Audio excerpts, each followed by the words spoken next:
Praise the lord. సబాయికి জয় যিশু. সবাইকে জয় যিশু. అందరూ బాగున్నారండి? সকলে ভালো আছেন? దేవుడు తన ఉచితమైన కృపతో మరి యొక్క దినాన్ని మరి యొక్క గొప్ప సమయాన్ని ఆయన మనకిచ్చారు. ঈশ্বর আরেকটা দিন দেখতে দিয়েছেন, তার উদ্ধারের হাতের তলায় রেখেছেন. విశ్వాసంతో మన అడుగులు ముందుకు వేసుకుని వెళ్తున్నాం. আমরা বিশ্বাসের রূপে এগিয়ে এগিয়ে যাচ্ছি. ఈ పరీక్ష కాలములో మనం దేవునిలో విశ్వాసం కలిగి ఉన్నాం. এই পরীক্ষার কালে আমরা ঈশ্বরেতে বিশ্বাস রেখে এগিয়ে যাচ্ছি. ఎన్నో బాధలను వేదనలు మనం తట్టుకోగలుగుతున్నాం. আর অনেক কষ্ট দুঃখ বহন করছি. అయినా సరే তবুও దేవుని యందు గొప్ప విశ్వాసం, ప్రేమ, ఆదరణతో మీరందరూ జీవిస్తున్నారు. ঈশ্বরের প্রতি অনেক মহান আশা রেখে আমরা এগিয়ে যাচ্ছি. దీని తగ్గ గొప్ప ప్రతిఫలాన్ని రాబోయే దినంలో మన జీవించే దేవుడు మనకిస్తారని నేను నమ్ముతున్నాను. আর এর অনুসারে আগামী দিনে ঈশ্বর আমাদের ভালো ফল দেবেন বলে আমরা আশা রাখি, বিশ্বাস దేవునికి వందనాలు తెలియజేద్దాం. ঈশ্বরেরই ধন্যবাদ জানাই. హల్లెలూయా. হালেলুয়া. చిన్న ప్రార్థన చేసుకుని আসুন আমরা ছোট্ট প্রার্থনা করে మే మాసంలో ఈ చివరి ఆదివారం యొక్క ఆరాధనని మన వాక్యం ద్వారా, ప్రార్థన ద్వారా మొదలు పెట్టుకుందాం. এই মে মাসের লাস্ট সপ্তাহে আমরা এই প্রার্থনার মাধ্যমে আমরা শুরু করব.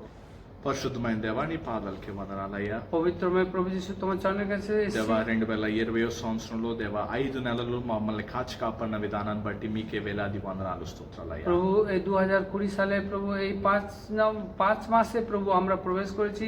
এই লাস্ট সপ্তাহে আমরা তোমার কাছে এসে প্রার্থনা దేవా, করছি. ఇంచుమించు సగం సంవత్సరాన్ని మేము చేసామేసయ్యా. আর মিনিমাম প্রভু আমরা এই তোমার কাছে এসেছি এই কিছু সময়.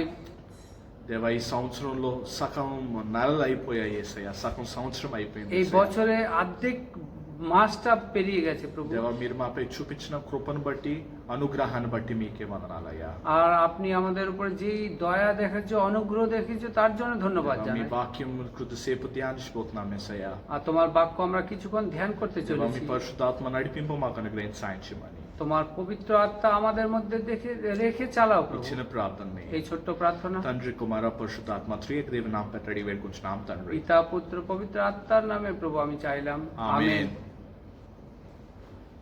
దేవుడు మరి యొక్క అవకాశాన్ని ఇచ్చారు మనకి. ঈশ্বর আরেকটা সুযোগ দিলেন আমাদের. ఎన్నో బాధల కింద, కష్టాల కింద మన జీవితాలు వెళ్తున్నప్పుడు కూడాని আর অনেক ভাবে আমাদের কষ্ট দুঃখর মাধ্যমে আমাদের জীবন যখন চলছে, ఎంతో మందికి లేని భాగ్యాన్ని, ధన్యతని దేవుడు ఈ రోజు మనకు అనుగ్రహించారు. আর এই ভাগ্যটা কতজন পায়নি, সেই ভাগ্য আমাদের জীবনে রেখেছেন. మన క్రైస్తవ జీవితంలో আমাদের খ্রিস্ট জীবনে ప్రామిసెస్ అంటే ప్రమాణాలు, అంటే మాటలు అన్నాయి చాలా ప్రాముఖ్యమైనది. దేవుడు ఏ వాగ్దానం ఇస్తాడో, వాగ్దానాలు అన్నాయి మన క్రైస్తవ జీవితంలో చాలా ప్రాముఖ్యమైనవి. খ্রিস্ট জীবনে ঈশ্বর আমাদের যা কথা দিলেন, এটা খুবই মূল্যবান কথা. దేవుడు ఏ మాట అయితే ఎన్నోసార్లు ఆయన వాగ్దానాలు ఇచ్చాడు, నేను మీకు ఇచ్చేస్తాను, అలా దీవిస్తాను, అక్కడికి తీసుకెళ్తానని. ఆయన ఎప్పుడు వాగ్దానం ఇస్తాడో ఆ వాగ్దానం మీద నిలబడి మనల్ని ముందుకు తీసుకుని వెళ్తారు. আমরা প্রভু যিশুতে আসি. প্রভু যিশু যখন যখন আমাদের যে যে কথা দিলেন, যে এইটা করব ওইটা করব, যেইভাবে বলেছিলেন, সেইটা সব কিছু পূর্ণ করবেন. బైబిల్లో ఎన్నో వాగ్దానాలు మనం చూడొచ్చు, বাইবেলের মাধ্যমে আমরা দেখি বিভিন্ন কথা দিয়েছেন ঈশ্বর. కానీ ఒక గొప్ప వాగ్దానం ఇక్కడ మనం చూస్తే আর ఎখানে আমরা দেখছি একটা মহান অদ্ভুত বাগদান বা কথা మత్తయి দিয়েছেন. సువార్త মত্তী সুসমাচার 28వ అధ్యాయం 28 অধ্যায় 20వ వచనం 20 পথে చివరి భాగంలో লাস্টের দিকে লেখা আছে, యేసుక్రీస్తు వారు প্রভু যীশু খ্রিস্ট ఈ భూలోకాన్ని విడిచిపెట్టి పరలోకానికి వెళ్ళినప్పుడు, এই পৃথিবী ছেড়ে দিয়ে যখন স্বর্গতে গেছিলেন, పునరుద్ధానుడై మళ్ళీ స్వర్గలోకానికి వెళ్ళినప్పుడు যখন উনি পুনরুত্থান হয়েছেন, তারপর স্বর্গরাজ্যে গেছেন, ఆయన ఒక మాట, ఒక వాగ్దానం మనందరికి ఇచ్చారండి. আর উনি একটা কথা দিয়ে গেলেন আমাদের যেতে. అదేంటో మనం చూద్దాం. ওইটা কি আমরা দেখব? మత్తయి సువార్త মত্তీ সুসমাচার 28వ అధ్యాయము 28 অধ্যায় 20వ వచనం 20 পদ చివరి భాగాన్ని লাস্টের ভাগটা আমরা నేను দেখব. తెలుగులో చదువుతాను, পাস্টারজি তেলুগুতে পড়বেন, మన బ్రదర్ బెంగాలీలో చదువుతారు. আমি బాంగ్লায় পড়ব. నేను యుగ సమాప్తి వరకు సదాకాలము మీతో కూడా ఉండునని వారితో చెప్పాను. আমেন. ఆమేన్. আমি দেখো আমিও যুগান্ত পর্যন্ত প্রতিদিন তোমাদের সঙ্গে সঙ্গে আছি. আমেন. మరి ఒకసారి చదువుతాం. আরেকবার পড়ি. నేను యుగ సమాప్తి వరకు సదాకాలము మీతో కూడా ఉండునని వారితో చెప్పాను. আরেকবার বলি. আর দেখো আমি যুগান্ত পর্যন্ত প্রতিদিন তোমাদের সঙ্গে সঙ্গে আছি। আমেন। ఎంత మంచి మాటలండి. কত সুন্দর বাক্য দেখুন। యుగ సమాప్తి, আর যুগ সমাপ্ত যুগান্ত পর্যন্ত సదాకాలము সদাকাল ఆయన উনি మనతో ఉంటారని আমাদের সঙ্গে সঙ্গে থাকবেন বলে వాగ్దానం ఇచ్చారండి. উনি আমাদের কথা দিলেন। ఎంత మంచి మాట. খুবই সুন্দর কথা। ఈ వాగ్దానములో এই কথা যেটা দিলেন, ఎంత డీప్ మీనింగ్ ఉందో మన జీవితాల్లో మనం చూసుకుంటే మనకే এই అర్థమవుతుందండి. কথার মাধ্যমে আমরা যদি দেখি কত ভিতর গভীরতা আছে এই মানেতে কথাতে। యేసుక్రీస్తు వారి నోటి ద్వారా వచ్చిన మాటలు, আর প্রভু যিশুর মুখের দিয়ে যে বাণীটা এসছেন, কথা ఉన్న এসছেন, విలువ చాలా గొప్పది. এই কথাটা খুবই মূল্যবান। ఆయన ఏదైతే మాట ఇచ్చారో, আর উনি যাই কিছু কথা দিলেন, 2000 సంవత్సరాల క్రితం ఎప్పుడైతే ఈ వాగ్దానం చేశారో మనుష్య జాతికి, যখন 2000 বছর আগে যখন মানুষ জাতিতে এই কথা দিয়েছিলেন, ఈ రోజు కూడా আজকের দিনে అదే వాగ్దానం ఉంది. ওই কথাগুলোই থেকে యుగం গেছে। ఇంకా అంతరించిపోలేదండి. এখনো যুগ সমাপ্ত হয়নি। ఇక్కడ యుగం ఇంకా అంతరించిపోలేదు. এই যুগ এখনো সমাপ্ত হয়নি। దాని అర్థం ఏంటంటే তার মানেটা কি? ఆయన మనతో ఇంకా ఉన్నారండి. উনি আমাদের সঙ্গে সঙ্গে এখনো আছে বলে তার పరలోక মানে। రాజ్యంలో ఉన్నప్పటికీ ఆయన ఈ భూ నివాస స్థలం మీద అధికారం కలిగి ఉన్నారు. আর উনি স্বর্গরাজ্যতে আছে, তবুও উনি আমাদের এই ভূমিতে মানে পৃথিবীতে এখনো আছেন। అందుకే ఆయన మాట చెప్పారు, আর উনি সেই কথা বলেছেন, సదాకాలం সদাকাল నేను మీతో ఉంటాను. আমি তোমাদের সঙ্গে সঙ্গে থাকবো বলেছেন। హల్లెలూయా. హల్లెలూయా। మన జీవితంలో ఈ వాగ్దానాలు అన్నవి చాలా ప్రాముఖ్యమైన భాగాన్ని, పాత్రని పోషిస్తూ ఉంటాయి. আমাদের জীবনে এই সদাকাল এই যে কথাগুলো যেগুলো বলে গেছে, প্রত্যেকটা কথা আমাদের জীবনে এটা ఈ কার্যকারী রূপে ప్రామిసెస్, ఈ వాగ్దానాలు అయితే చూస్తున్నాం, వాటిలో మనం బలం కలిగి ఉండాలి. আর যা কিছু আমাদের কথা দিয়ে গেলেন, এটা এর মধ্যে আমরা মজবুত হয়ে দাঁড়াতে হবে। ఈ మధ్యన కొద్దిమంది విశ్వాసులతో మాట్లాడాను. এই মাঝে কিছু বিশ্বাসীদের সঙ্গে কথা বললেন, వాళ్ళందరూ వచ్చి నన్ను అడిగిన ప్రశ్న ఏంటంటే, আর ওনারা সবাই এসে একটা প্রশ্ন করেছেন, কি పాస్టర్ గారు পাস্টারজি ఈ సంవత్సరం ఎందుకండి ఇలాగ ఉంది? এই বছরটা কেন এরকম আছে? మనం హోల్ నైట్ ప్రేయర్లు చేసాము, আমরা পুরো রাত ভর জেগে প্রার্থনা వాచ్ করেছি, నైట్ చేసాము, ওয়াচ নাইট সার্ভিস করেছি, భక్తిపూర్వకంగా న్యూ ఇయర్ సెలబ్రేషన్స్ చేసాము. আর ভক্তি রেখে আমরা নতুন বছরের পালন করেছি। అయినా సరే তবুও మన జీవితాల్లో ఈ సంవత్సరంలో ఎందుకండి ఇన్ని కష్టాలు వచ్చి పడ్డాయి? তবুও আমাদের জীবনে এত কষ্ট দুঃখ কেন এসে পড়লো? మనకి దేవుడు ఎన్నో వాగ్దానాలు ఇచ్చాడు, ఆ వాగ్దానాలు ఎందుకు సంపూర్ణం అవ్వట్లేదండి? আর ঈশ্বর তো আমাদেরকে অনেক কিছু কথা দিলেন, এই কথাগুলো কেন পূর্ণ হচ্ছে না? నాకు అప్పుడు ఆ బ్రదర్ ఆ మాట చెప్పినప్పుడు যখন ওই ব্রাদার এই কথা বলেছিলেন, నాకు ఒకటే గుర్తొచ్చిందండి. একটাই মনে পড়লো। అదేంటంటే, ওটা কি? న్యూ ఇయర్ అప్పుడు నేను పొందిన ఈ ప్రామిస్ కార్డ్, নতুন বছরের যে প্রমিস কার্ড পেয়েছিলাম, এইটাই আমি পেয়েছি। ఈ వాగ్దానం, এই কথা যেটা ঈশ্বর দিলেন, అదే నాకు గుర్తొచ్చింది. এটাই আমার মনে পড়লো। మీలో చాలా మంది దగ్గర కూడా ఇది ఉందని నేను నమ్ముతున్నాను. আর আপনাদের অনেকজনের কাছে এই কার্ডটা আছে বলে আমি বিশ্বাস করি। నాకు ఏ వాగ్దానం వచ్చిందో తెలుసా? পাস্টারজির এই বাক্যটা কি এসছে জানেন? కీర్తనలు গীত সংগীতা 55 అధ్యాయము 55 অধ্যায় 22 వచనము 22 পদ ఈ విధంగా ఉంది, এই প্রকারে লেখা আছে, నీ భారము యెహోవా మీద మోపుము, ఆయన నిన్ను ఆదుకొనును, నీతిమంతులను ఆయన ఎన్నడూ కదలనీయడు. హల్లెలూయా. ఆమేన్। ఆమేన్. তুমি সদাপ্রভুতে আপনার ভার অর্পণ করো, তিনি তোমাকে ধরিয়া রাখিবেন, কখনো ধার্মিককে বিচলিত হইতে দিবেন না। আমেন। హల్లెలూయా. విచలిత హోతే దేবেন না, বিচলিত হতে দেবেন না। ఆయన నిన్ను కదలనీయడు. উনি কোনোদিনে আমাদের নড়াবেন না, নড়তে দেবেন না। నీతిమంతులని ఆయన ఎప్పుడూ కదలనీయడు. কখনো ধার্মিককে বিচলিত হইতে দেবেন నీ না। భారాన్ని, నీకున్న కష్టాన్ని ఆయన మీద మోపు.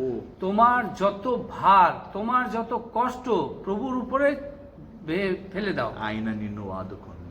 আর উনি তোমাকে রক্ষা করবেন। నా జీవితంలో ఎన్ని కష్టకాలాన్ని నేను కూడా చూస్తున్నాను.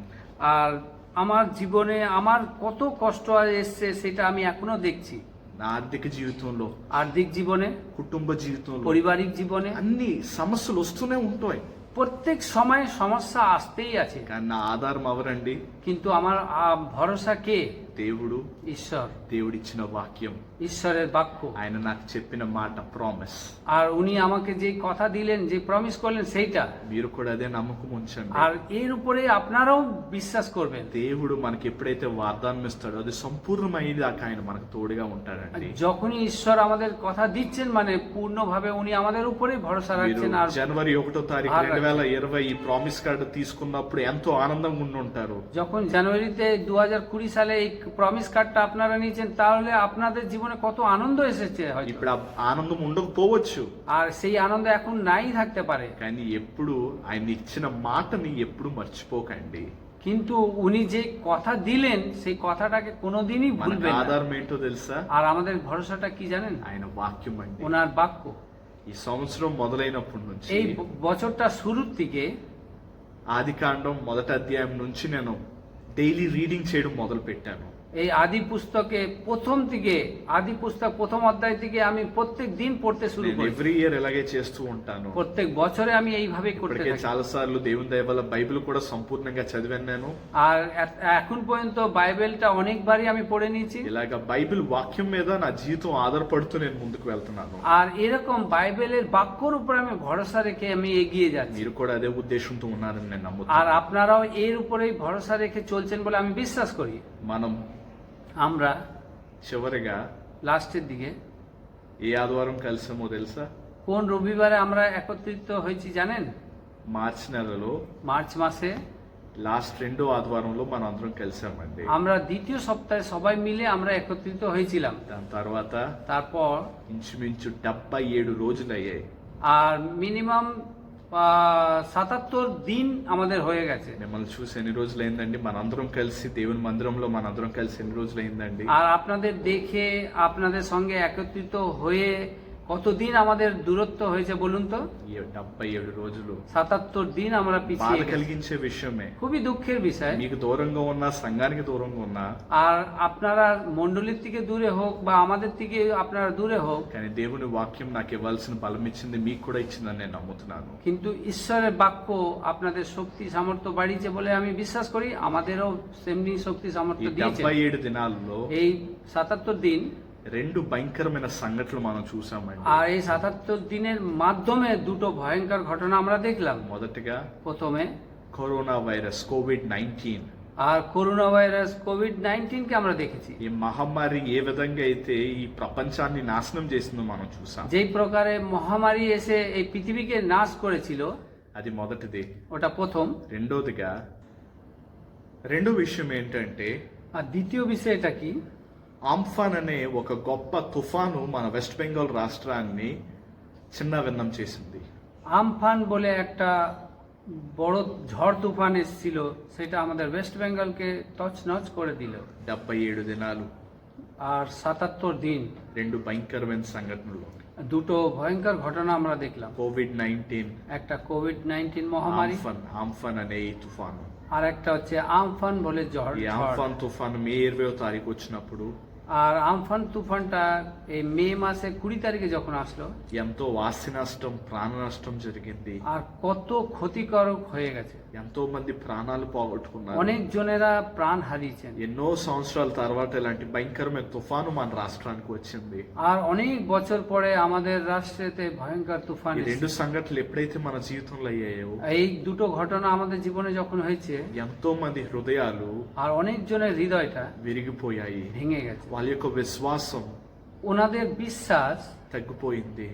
কমে গেছে। దేవుని యందు ఏ నిరీక్షణ కలిగి ఉన్నారో আর ঈশ্বরের প্রতি যেই বিশ্বাস আশা রেখে ছিলেন, అది కూడా వెనకడుగు వేసుకుంటూ আর వెళ్ళిపోయింది। ওইসব পিছিয়ে চলে গেছে। మన జీవితంలో ఎన్ని భయంకరమైన సంఘటనలు అయినప్పటికీ కూడా, আর আমাদের জীবনে এইসব বড় বড় ভয়ঙ্কর ঘটনা ঘটলে পড়ে, నా జీవితంలో కూడా ఎన్ని భయంకరమైన సంఘటనలు అయినప్పుడు కూడా আর পাশাপাশি জীবনেও অনেক বড় ঘটনা যখন ঘটে গেছে, దేవుని వాక్యం మీద ఆధారపడడం నేను మానలేదండి। কিন্তু ঈশ্বরের বাক্যে ছেড়ে দিয়ে আর ঈশ্বরের উপরে ভরসা ছাড়াটা আর বন্ধ করিনি। దేవుని యొక్క వాక్యమందు నేను ఆధారపడ్డాను కాబట్టి ఈ రోజు మీ ముందు ఇలా నుంచుని ఉన్నాను నేను. আর ঈশ্বরের বাক্যের উপরে ভরসা রেখেছিলেন বলে আজকে আপনাদের কাছে দাঁড়িয়ে আছে। మనందరికీ తెలుసు আপনারা সবাই জানেন దేవుని వాక్యము আর ঈশ্বরের বাক্য మనకి నీడ లాంటిది. আমাদের ছায়ার রূপে দাঁড়িয়ে আছে। దేవుని యొక్క వాక్యము ঈশ্বরের বাক্য మనకి ఆశ్రయ దుర్గము.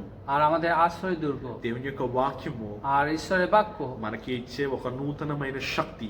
আর আমাদের জীবনে একটা নতুন শক্তি। నేను ఉదయమే లెగిసిన తర్వాత আমরা ভোরবেলা উঠে టీవీలో న్యూస్ చూసినప్పుడు, টিভিতে যখন নিউজ খবর দেখা হয়, మొబైల్లో న్యూస్ చూసినప్పుడు যখন মোবাইলের খবর দেখা হয়, ఎంతో మంది చనిపోతున్నారు. অনেক জনেরা মারা যাচ্ছে రెడ్ జోన్లు పెరిగిపోతూనే আর ఉన్నాయి. রেড জোন বেড়ে যাচ্ছে। లాక్డౌన్ লকডাউন అసలు ఎటువైపు వెళ్తుందో మనకు పరిస్థితి తెలియట్లేదు. আর কোন কোন দিকে এগিয়ে যাচ্ছে সেটা আমরা বুঝতে পারছি না। భయంకరమైన తుఫాన్లు, గాలివానలు వస్తున్నాయి, వర్షాలు వస్తున్నాయి, ఆస్తి నష్టాన్ని తీసుకొస్తున్నాయి. আর ভয়ঙ্কর রূপে ঝড় তুফান আসছে আর কি নষ্ট নষ্ট করে দিচ্ছে। కానీ ఇవన్నీ వచ్చినప్పుడు కూడా আর এসব আসলে পরেও మన ఆధారం ఎవరండి? আর আমাদের ভরসা কার উপরে? దేవుడు మనకిచ్చిన ఈ వాక్యం. এই ঈশ্বর আমাদের যে বাক্য দিলেন সেটা। మనం ఎలాగైతే আর যেভাবে আমরা రోజు టాబ్లెట్స్ తీసుకుంటామో, আর রোজ ট্যাবলেট খাই, ఏ విధంగా అయితే যে প্রকারে చిన్నపిల్లలు আর ছোট ছোট বাচ্চারা తల్లి జోలపాట వినకుండా పడుకోరు, আর মা যেরকম ওকে ঘুম পাড়ায় গান করে, ఆ విధంగా সেই প্রকারে ఈ బైబిల్ వాక్యం కూడా మన జీవితంలో ఆవశ్యకమైన అంశం అండి. আর সেই প্রকারেই বাইবেলের বাক্য আমাদের একটা অংশ। সেই প্রকারে ముఖ్యంగా నా గురించి చెప్పాలంటే, আর সত্যি করে আমার জন্য যদি বলতে ఈ চাই, వాక్యం చదివినప్పుడు এই বাক্য పড়ার সময় నా మనసుకి, আমার মনের, నా আমার శరీరానికి, শরীরের, నా ఆత్మకి আমার আত্মার ఒక ఆనందం, ఒక ధైర్యం నాకు একটা చూపిస్తుంది. আনন্দ আর শক্তি, একটা সাহস আমাকে দিচ্ছে। నా మనసుకి, আমার মনের, నా శరీరానికి, আমার শরীরের, నా ఆత్మకి আমার আত্মার దేవుని యొక్క వాక్యం అంత శక్తివంతమైనదండి. ঈশ্বরের বাক্য অত শক্তিমান ఈ হয়ে আমার వాక్యం ద్వారా దేవుడు మనకిచ్చిన వాగ్దానాలు మనం ఎరగలమండి. এই বাক্যর মাধ্যমে আমরা বুঝতে পারছি ঈশ্বরের মহিমা। আর ఎంత భయంకరమైన సంఘటన లోపలికి వెళ్ళినప్పటికీ ఈ వాక్యం నాకు ఎంతగానో ఆదరణని, ఆనందాన్ని ఇస్తూ ఉంటుంది. আর ভয়ঙ্কর ঘটনা ঘটলে পরেও এই ঈশ্বরের বাক্যটা আমাদের মনে একটা শান্তি আর সমাধান করছে। ఎన్నో సంవత్సరాల నుంచి దేవుని యొక్క వాక్యాన్ని నేను చదువుతున్నాను. আর অনেক বছর ধরে ঈশ্বরের বাক্য దేవుని পড়ছি। యొక్క వాక్యం చదివేటప్పుడు ঈশ্বরের বাক্য যখন পড়ি, నేను ఆనందకరమైన సమయాల గుండా వెళ్ళాను, బాధకరమైన సమయాల గుండా కూడా వెళ్ళాను. আর যখন আমি বাইবেল পড়ি, বাক্য পড়ি, আমি আনন্দ রূপেও এগিয়ে গেছি, দুঃখের রূপেও এগিয়ে গেছি। నేను బైబిల్ చదివేటప్పుడు যখন আমি বাইবেল পড়বো সেই সময় నా యువతరాన్ని చూశాను. నేను আমার যুবক সময়ে আমি দেখেছি। నేను బైబిల్ చదివేటప్పుడు আমি বাইবেল পড়ার সময় ఎన్నో ఆరోగ్య సమస్యలు చూశాను. আরোগ্যত সমস্যাও এগিয়ে গেছে। నేను బైబిల్ చదివేటప్పుడు আমি বাইবেল পড়ার সময় నాకు వివాహం అయింది. আর সেই আমার বিয়ে হয়েছিল। నేను బైబిల్ చదివేటప్పుడు আর আমি যখন বাইবেল পড়ি ఎన్నో ఆర్థిక కష్టాలు పొందాను. অনেক আর্থিক সমস্যাও এসছে। నేను బైబిల్ আমি చదివేటప్పుడు বাইবেলে পড়বো నాకు যখন దేవుడు ఇద్దరు అందమైన సంతానాన్ని ఇచ్చాడు. যখন আমি বাইবেল পড়ি আমাকে ঈশ্বর দুটো সন্তান দিচ্ছে నేను সুন্দর। బైబిల్ చదివేటప్పుడు আর আমি যখন বাইবেল পড়ি అసెంబ్లీ ఆఫ్ క్రైస్ట్ చర్చ్ అనే ఇంత సుందరమైన ఆత్మీయమైన సంఘంలో పాస్టర్ కింద సేవ చేయడానికి ఒక అనుగ్రహాన్ని నాకు ఇచ్చాడు. আর যখন আমি বাইবেল পড়ি অ্যাসেম্বলি অফ ক্রাইস্ট তরফে আমি সুন্দর বাক্য প্রচার করি আর বাইবেল পড়তে পারি। ఇలా బైబిల్ చదువుతూ ఉన్నప్పుడు এই বাইবেল এইভাবে আমি পড়তে నేను থাকি। ఓన్లీ దుఃఖంలో ఉన్నప్పుడు బైబిల్ చదవనండి. আমি শুধুমাত্র দুঃখের সময় বাইবেল পড়ি না, నిరంతరం ప్రతి సమయం, ఏ సమయం అయినప్పటికీ, బాధమైనప్పటికీ, ఆనందమైనప్పుడు కూడా నేను బైబిల్ చదవకుండా మానట్లేదు, మానను కూడా. আমি সর্বসময়, আমি দুঃখের সময় হোক আনন্দের সময় হোক, আমি সর্বসময় ঈশ্বরের বাইবেল পড়াটা বন্ধ করিনি আর করব না। ఎందుకంటే ఇదే నాకు ఆధారం. এইটাই আমার ভরসা। దేవునికి నాకు ఒక మార్గాన్ని సరళం చేసే ఒక గొప్ప ఆయుధం. আর ঈশ্বরের আর আমার পথটাকে সরল করার পথ একটা হচ্ছে এইটাই বাইবেল। మన కష్టకాలం వచ్చినప్పుడు আমাদের জীবনে কষ্টকাল যখন আসে మనలో సాధారణంగా చాలా మంది আমাদের মধ্যে অনেকজন ఏం చేస్తామండి? কি করি, బైబిల్లో ఏం ఓపెన్ చేస్తాం? మనం বাইবেলে কি খুলি కీర్తనలు ఓపెన్ చేస్తాం. গীত সঙ্গীত আমরা খুলি। చాలా మంది ఈ మధ్యన অনেকজন এই মাঝে కరోనా వైరస్ వచ్చినప్పటి నుంచి ఏమన్నా బైబిల్ వాక్యం చూడమంటే కీర్తన 91 చూస్తున్నారు. আর অনেকজনের এই করোনা ভাইরাস আসার পরে বাইবেল খুলতে বলে বা পড়তে বললে বেশিরভাগ খোলেন গীত সঙ্গীত 91 অধ্যায়। దాని తర్వాత ఎన్నో వాక్యాలు చూస్తున్నారు. ওর পরে বিভিন্ন বাক্য కానీ দেখেন। చాలా మంది అంటారు কিন্তু অনেকজন বলেন ఆది కాండం, আদি পুস্তক నిర్గమాకాండము, যাত্রা পুস্তক, లేవీకాండము, লেবীয় পুস্তক, సంఖ్యాకాండము, গণন పుస్తক, ద్వితీయోపదేశ కాండము, দ্বিতীয় বিবরণ পুস্তক, యెహోషువ, యెహోషువ, న్యాయాధిపతులు, বিচারকগণ। ఇవన్నిట్లో మనకు తగ్గ వాక్యం లేదు పాస్టర్ గారు అని చాలా మంది అంటారు. আর এই সবে আমাদের জীবনে যে বাক্যটা দরকার সেটা এতে পাচ্ছি না বলে অনেকজন বলেন, পাস্টারজি বলে నేను కూడా বলেন। ఎంతో ముందు అనుకునేవాడిని. আর আমি অনেক আগে ভাবতাম, ఎప్పుడైతే నేను ఈ సంవత్సరం మొదట్లో ఆదికాండం మొదలు పెట్టానో, আর যখনই আমি এই বছরের প্রথমে যখন আমি আদি পুস্তক শুরু করেছি, ఈ కరోనా వైరస్ ఈ ఆంఫాన్ వచ్చినప్పుడు నేను ఏ వాక్యాలు చదువుతున్నానండి? আর আমি এই করোনা ভাইরাস যখন এসে আর এই আমফান যখন ঝড় এসছে, সেই সময় আমি কি পুস্তক পড়ছিলাম? আদি পুস্তক, సంఖ్యాకాండము, আর গণন পুস্তক, ద్వితీయోపదేశ కాండం. আর দ্বিতীয় మీరు বিবরণ। చాలా మంది అంటారు, আর আপনাদের ভিতরে অনেকজন বলেন, ఈ వాక్యాల్లో మనకు తగ్గ వాక్యాలు ఏంటండి, ఈ సమయానికి తగ్గ వాక్యాలు ఏంటండి అని మీరు చాలా మంది అడగొచ్చు. আপনাদের মনের ভিতরে অনেকজন হয়তো এটা বলতে পারেন বা জিজ্ঞেস করতে পারেন, এই বাক্য পড়ে এই সময় এই বাক্যটা পড়ে কি বুঝাচ্ছে? కానీ కష్టకాలంలో ఈ సంఖ్యాకాండము, ఈ ద్వితీయోపదేశ కాండము, ఈ నిర్గమాకాండం ఎప్పుడైతే చదివానో నాకు ఎక్కడా లేని దేవుని యొక్క గొప్ప శక్తి ఆదరణ నేను పొందాను. আর এই যখনই আমি এই সময় দুঃখের সময় আমি এই যাত্রা পুস্তক, গণন পুস্তক, দ্বিতীয় বিবরণ এইগুলো যখন আমি পড়েছিলাম, আমার মনের ভিতরে একটা উৎসব এসেছে। డైలీ రీడింగ్ లో ఎన్ని వాక్యాలు వచ్చి আমাদের ডেইলি পড়াশোনাতে এই সব বাক্য এসেছে, ఎంతో ఆనందం కలిగించేయండి. আর খুবই আনন্দ আমাদের মনে জাগিয়েছে। అసాధ్యమైన కార్యాలు కూడా సాధ్యమవుతాయని నమ్మేలాగే ఈ వాక్యాలను చేసేయండి. অসাধ্য কাজ সাধ্য করেছেন এই বাক্যগুলো। ముఖ్యంగా ఎన్నోసార్లు మీకు చెప్పాను, আর বিশেষ আমি অনেকবার আমি বলেছিলাম, క్రైస్తవ జీవితంలో খ্রিস্ট জীবনে మన యొక్క విశ్వాసములో আমাদের বিশ্বাসের মধ্যে నిర్గమ కాండంలో జరిగిన ఆ సంఘటన చాలా ప్రాముఖ్యమైన పాత్ర పోషిస్తుంది. যাত্রা পুস্তকে আমরা যদি দেখি, আমাদের ওই যাত্রা পুস্তকের মাধ্যমে অনেক কিছু মেন কথাগুলো লেখা আছে। అక్కడ ఐగుప్తు దేశాన్ని నుంచి আর ওই সময় ওইখানে মিশর দেশে, ఐగుప్తు దేశాన్ని నుంచి కానాన్ దేశానికి దేవుడు ఏ విధంగా అయితే అబ్రహాము సంతానాన్ని తీసుకుని వచ్చాడో, যেই প্রকারে মিশর দেশ থেকে কানান দেশে যেভাবে আব্রাহাম সন্তান নিয়ে এসছেন, దేవుడు ఎలాగైతే అబ్రహాం సంతానాన్ని తీసుకొచ్చాడో అక్కడ నుంచి যেই প্রকারে ঈশ্বর আব্রাহাম সন্তানকে নিয়ে এসছেন, చాలా సంతోషం అనిపిస్తదండి. ওই সময় খুবই ఆ আনন্দ। నిర్గమాకాండంలో జరిగిన సంఘటనలన్నీ నాకు నా యొక్క విశ్వాసానికి బ్యాక్ బోన్ లాంటిది. మనకి శరీరంలో బ్యాక్ బోన్ ఎంత ఇంపార్టెంటో మీ అందరికీ తెలుసు. এই নির্গমন পুস্তকে আমি যাত্রা পুস্তকে পড়ার পরে এতে বুঝলাম যে আমাদের শরীরের যে পিছনের ব্যাকবোন যেটা আছে, হাড়, শিরদাঁড়, সেই শিরদাঁড়টা যতই মূল্যবান మన విశ్వాసంలో కూడా আমাদের বিশ্বাসেও, ఈ నిర్గమాకాండములో నుంచి జరిగిన సంఘటనలు అంత ప్రాముఖ్యమైనవండి. এই যাত্রা পুস্তকে যে প্রথম থেকে শেষ অবধি যেটা হয়েছে ঘটেছে, সেটা আমাদের জীবনেও প্রথম ঘটনাগুলো। మనం ఈ రోజు ఇలా నుంచుని కూర్చుంటున్నామంటే, నడవగలుగుతున్నాం అంటే మన బ్యాక్ బోన్ స్ట్రైట్ గా ఉంది, పర్ఫెక్ట్ గా ఉంది కాబట్టే.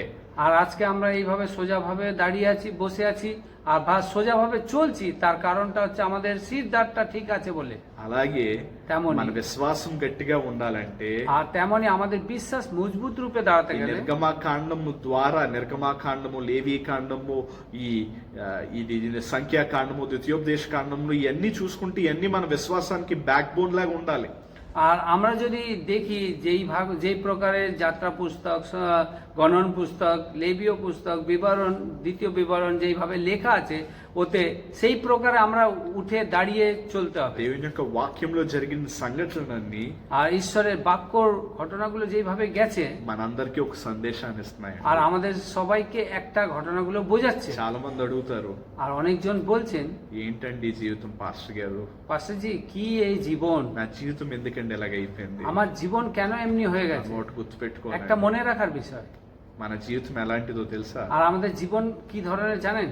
ఈ ఎక్సోడస్ మనం చూస్తే, యాత్రా పుస్తకాన్ని మనం చూస్తే, আমরা যদি যাত্রা পুস্তক দেখি, దేవుడు, ঈশ্বর యెహోవా దేవుడు সদাপ্রভু అబ్రహాము అనే గొప్ప సేవకుడికి আব্রাহাম যে ভালো সেবককে ఒక వాగ్దానం ఇచ్చాడు. ওনাকে একটা কথা দিলেন। ఏం చెప్పాడండి ఆయన? উনি কি বলেছেন? పాలు తేను ప్రవహించు దేశానికి నిన్ను, నీ సంతానాన్ని నేను ఇక్కడి నుంచి తీసుకెళ్లబోతున్నాను రాబోయే దినాల్లో. আর আগামী দিনে যেই দেশের দুধ মধু বেয়ে চলে যাচ্ছে, সেই দেশে তোমাকে নিয়ে যেতে ఆ চলেছি। దేశం పేరేంటండి? সেই দেশের নামটা কি? వాగ్దాన దేశం, ప్రామిస్డ్ ల్యాండ్. আর ওই দেশে ওনাকে কথা দিয়েছেন যে ওই দেশে নিয়ে যাবেন বলে, ওই দেশের নাম হচ্ছে কথা দিয়েছেন। దాని పేరేంటండి? তার নামটা কি বলে? కానాను దేశము. কানন দেশ। ఇప్పుడు ఎక్కడ ఉన్నారు వీళ్ళు? এখন কোথায় আছে উনি?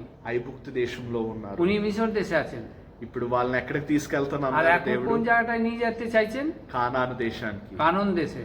ఈ దేశం నుంచి এই দেশ থেকে ఆ దేశానికి ওই వెళ్ళాలంటే দেশে যেতে গেলে అదొక ప్రక్రియ, అదొక ప్రాసెస్, మూమెంట్ ఉండాలి. আর ওই সময় একটা পথ আছে, ওই চলার একটা পথ আছে। వీళ్ళు ఎక్కడి నుంచి ఎక్కడికి వెళ్ళాలంటే ఆ మార్గం నిండా నడుచుకుంటూ ముందుకు వెళ్ళాలి. আর এইখান থেকে ওই দেশে যেতে গেলে এখান দিয়ে ওই পথ দিয়ে হেঁটে হেঁটে যেতে হবে। ఇక్కడ మిశ్ర దేశం ఏంటండి? ఐగుప్తు దేశం ఏంటండి? এই মিশর দেশটা কি? మన జీవితం. আমাদের জীবন। ওইটা మనం భూలోకంలో పుట్టాం కదా, আমরা ভূমিতে জন্ম নিচ্ছি, అది. ওইটা। దాని పేరేంటండి? তার নাম হচ্ছে ఐగుప్తు దేశము. মিশর দেশ। అక్కడి నుంచి ওইখান থেকে దేవుడు ఏం చేశాడు? మనల్ని আর ঈশ্বর আমাদের কি করলেন? తీసుకుని వస్తున్నాడు. ওইখান থেকে নিয়ে আসছেন। ఎక్కడికి తీసుకుని কোথায় వెళ్తానని নিয়ে చెప్పాడు? যাচ্ছেন? ఆయన మనకు వాగ్దానం ఏమి ఇచ్చాడు? উনি আমাদের কি কথা দিলেন? నేను మీకు అనంత జీవితాన్ని ఇస్తానని చెప్పారు కదా. আর উনি বলেছিলেন তোমাকে অনন্ত জীবন দেব ఇక్కడ দেব అనంత বলে। జీవితం ఏంటో తెలుసా? এখানে অনন্ত জীবন কি জানেন? కానాను దేశం. কানন দেশ। భూలోక జీవితం ওইখানে ভূমির জীবন, అంటే పాపపు జీవితం. আমাদের পাপের জীবন। మరియు ఎక్కడ చూసుకుంటే আবার এখানে যদি আমরা দেখি ఆత్మీయ జీవితం, అనంత జీవితం. এখানে আত্মিক জীবন, অনন্ত জীবন। సో ఈ పాపం నుంచి అనంత జీవానికి రావాలంటే তাহলে এইখানে পাপের জীবন থেকে অনন্ত জীবন আসতে গেলে మనం ఏమవ్వాలండి? তাহলে আমরা কি হতে হবে? దేవుని యొక్క మాట వింటూ అడుగులు ముందుకు వేసుకుంటూ వెళ్ళాలి. তাহলে আমরা ঈশ্বরের কথা শুনে শুনে সেই অনুসারে সেই পথে চলতে হবে। ఇజ్రాయేలీలు కూడా చాలా మంది బయటకు వచ్చారు, আর সেই ইসরায়েল দেশ থেকে আমরা দেখছি অনেকজন বেরিয়ে এসেছেন, కానీ దాంట్లో అతి తక్కువ మంది ఆ వాగ్దాన దేశానికి వెళ్ళారు. আর তার মধ্যেও যদি দেখি যে অনেক কম লোকেরা সেই যে দেশটাকে আমাদের কথা দিয়েছিলেন যে দেশে দেবেন বলে, সেই দেশে পৌঁছেছেন অনেক কম লোক। ఆ మధ్యలో ఈ దేశం నుంచి ఈ దేశానికి వెళ్తున్నప్పుడు আর এই দেশ থেকে ওই দেশে যাওয়ার পথে মাঝে ఎన్నో కష్టాలు ఎదుర్కొన్నారు. আর অনেক কষ্টকে ওরা সামনা వాళ్ళ করেছিল, యొక్క విశ్వాసాన్ని దేవుడు ఎన్నో విధాలుగా పరీక్షించాడు. আর তাদের বিশ্বাসটাকে ঈশ্বর অনেক ভাবে পরীক্ষা ఎన్నో নিয়েছিলেন। కష్టాలు వచ్చాయి, సముద్రం ఎదురుగా వచ్చింది, আর তাদের জীবনে অনেক কষ্ট এসেছে, সমুদ্র এসেছে, বাধা পড়েছে, హెల్త్ ప్రాబ్లమ్స్ వచ్చాయి, তাদের শরীরের প্রবলেম এসেছে, తినడానికి తిండి లేదు, আর তারা খাওয়ার জন্য খাবার ছিল না, తాగడానికి మంచి నీళ్ళు లేవు, পান করার জন্য জল ছিল না, అయినా ఇన్ని కష్టాలు వచ్చాయి. তবু ওদের জীবনে অনেক কষ্ট এসেছে। কিন্তু దాంట్లో তার মধ্যেও చాలా తక్కువ మంది অনেক কম লোকেরা ఆ కష్టాన్ని ఎదుర్కొని ওই কষ্টকে সামনা করেছেন దేవుని యందు విశ్వాసం ఉంచి আর ঈশ্বরের প্রতি বিশ্বাস রেখেছেন, ఆ వాగ్దాన దేశంలోకి అడుగు పెట్టారు. আর যেই দেশে দেব বলে কথা দিয়েছিলেন সেই দেশে అనంత পৌঁছেছেন। జీవం అనే ఆ దేశంలోకి వాళ్ళు అడుగు সে పెట్టారంటే অনন্ত জীবন বলে যে দেশটা আছে সেই জীবন দেশে পৌঁছেছেন। ఇక్కడ మధ్యలో ప్రయాణిస్తున్నారు కదండి, এই মাঝে যারা চলা వాళ్ళు ఎవరో চলছিল కాదండి, ওনারা এমন না, మనం. আমরাই। మన జీవితం ఇప్పుడు ఎటువైపు నడుచుకుని వెళ్తున్నాం? তাহলে আমাদের জীবনটা কিভাবে আমরা হেঁটে যাচ্ছি? పాపాన్ని నుంచి পাপের মধ্যে থেকে దేవుని దగ్గరికి, అనంత జీవితానికి మనం నడుచుకుని వెళ్తున్నాం. তাহলে ঈশ্বরের কাছে, অনন্ত জীবনের কাছে আমরা হেঁটে হেঁটে যাচ্ছি। ఈ ప్రయాణంలో এই পথে ఎన్నో కష్టాలు రావచ్చు, অনেক বিপদ আসতে পারে, హెల్త్ ప్రాబ్లమ్స్ రావచ్చు, শরীরের প্রবলেম আসতে পারে, ఆర్థిక సమస్యలు আর্থিক రావచ్చు, পরিস্থিতি সমস্ত আসতে కరోనా পারে, వైరస్ రావచ్చు, করোনা ভাইরাস আসতে পারে, ఆంఫన్ తుఫాన్ రావచ్చు. আমফান ঝড় আসতে পারে। ఈ కష్టాలు వచ్చినప్పటికీ এই কষ্ট দুঃখ যখন আসে, ఎవరైతే తట్టుకోగలరో, যে কেহ ওটাকে বরদাস্ত করবেন దేవుని నామంలో నిలబడగలరో, আর সদাপ্রভুর নামে সে বরদাস্ত করে দাঁড়াতে পারবেন, విశ్వాసంతో ముందుకు అడుగులు వేసుకుంటూ বিশ্বাস వెళ్ళగలరో, রেখে এগিয়ে যেতে পারবেন, వాళ్ళే ఎక్కడికి వెళ్తారంటే তারাই কোথায় ఆ পৌঁছাবেন? గమ్యాన్ని చేరుకుంటారు. সেই লক্ষ্য যেখানে আছে সেখানে ఆ পৌঁছতে পারবেন। గమ్యం పేరేంటండి? সেই লক্ষ্যের নামটা কি? అనంత జీవం. অনন্ত জীবন। ఈ మధ్యలో చాలా మంది ఎన్నో పాపాలు చేస్తూ దేవుని మాట వినకుండా అవిశ్వాసంతో అక్కడే ఉండిపోతున్నారు. অনেকজন এই পথে, এই মাঝে অনেক পাপ করে ঈশ্বরের অনুসারে না চলে অনেক ভুল পথে গিয়ে ওরা পৌঁছতে পারছে। అనంత జీవితం పొందడానికి অনন্ত জীবন পেতে গেলে నీకు 40 సంవత్సరాల సమయం పట్టొచ్చు అక్కడికి వెళ్ళడానికి, আর ওইখানে পৌঁছতে গেলে 40টা বছরও হতে পারে, 50 సంవత్సరాలు పట్టొచ్చు, 50 বছরও হতে পারে, ఇంకా తక్కువ కూడా আরো పట్టొచ్చు. কিছু কমও కానీ হতে నువ్వు পারে। అక్కడ వెళ్ళి దాకా কিন্তু কিন্তু ওইখানে পৌঁছানো পর্যন্ত, దేవునిని చేరేదాకా, ঈশ্বরের কাছে পৌঁছানো পর্যন্ত, ఆ గమ్యం చేరేదాకా, ওই లక్ষ্যের কাছে পৌঁছানো అనంత পর্যন্ত, జీవితం పొందేదాకా, অনন্ত জীবন পাওয়া পর্যন্ত ఈ ప్రయాణంలో కష్ట నష్టాలు వచ్చినప్పటికీ నువ్వు ఆగకూడదు. তোমার পথে যত কষ্ট দুঃখ আসুক না কেন তুমি থামতে নাই, এগিয়ে যেতে। ఎవరైతే నన్ను ప్రశ్న అడిగారో যারা প্রশ্ন জিজ্ঞেস করেছেন మీ అందరికి సమాధానం దొరికిందని నేను నమ్ముతున్నాను. আর আপনারা উত্তর পেয়েছেন বলে আমি বিশ্বাস করি। మన జీవితం আমাদের জীবন ప్రయాణం లాంటిది. আর সেই পথের মতন, ఈ భూలోకంలో మనం యాత్రికులమే, పరదేశకులు మాత్రమే.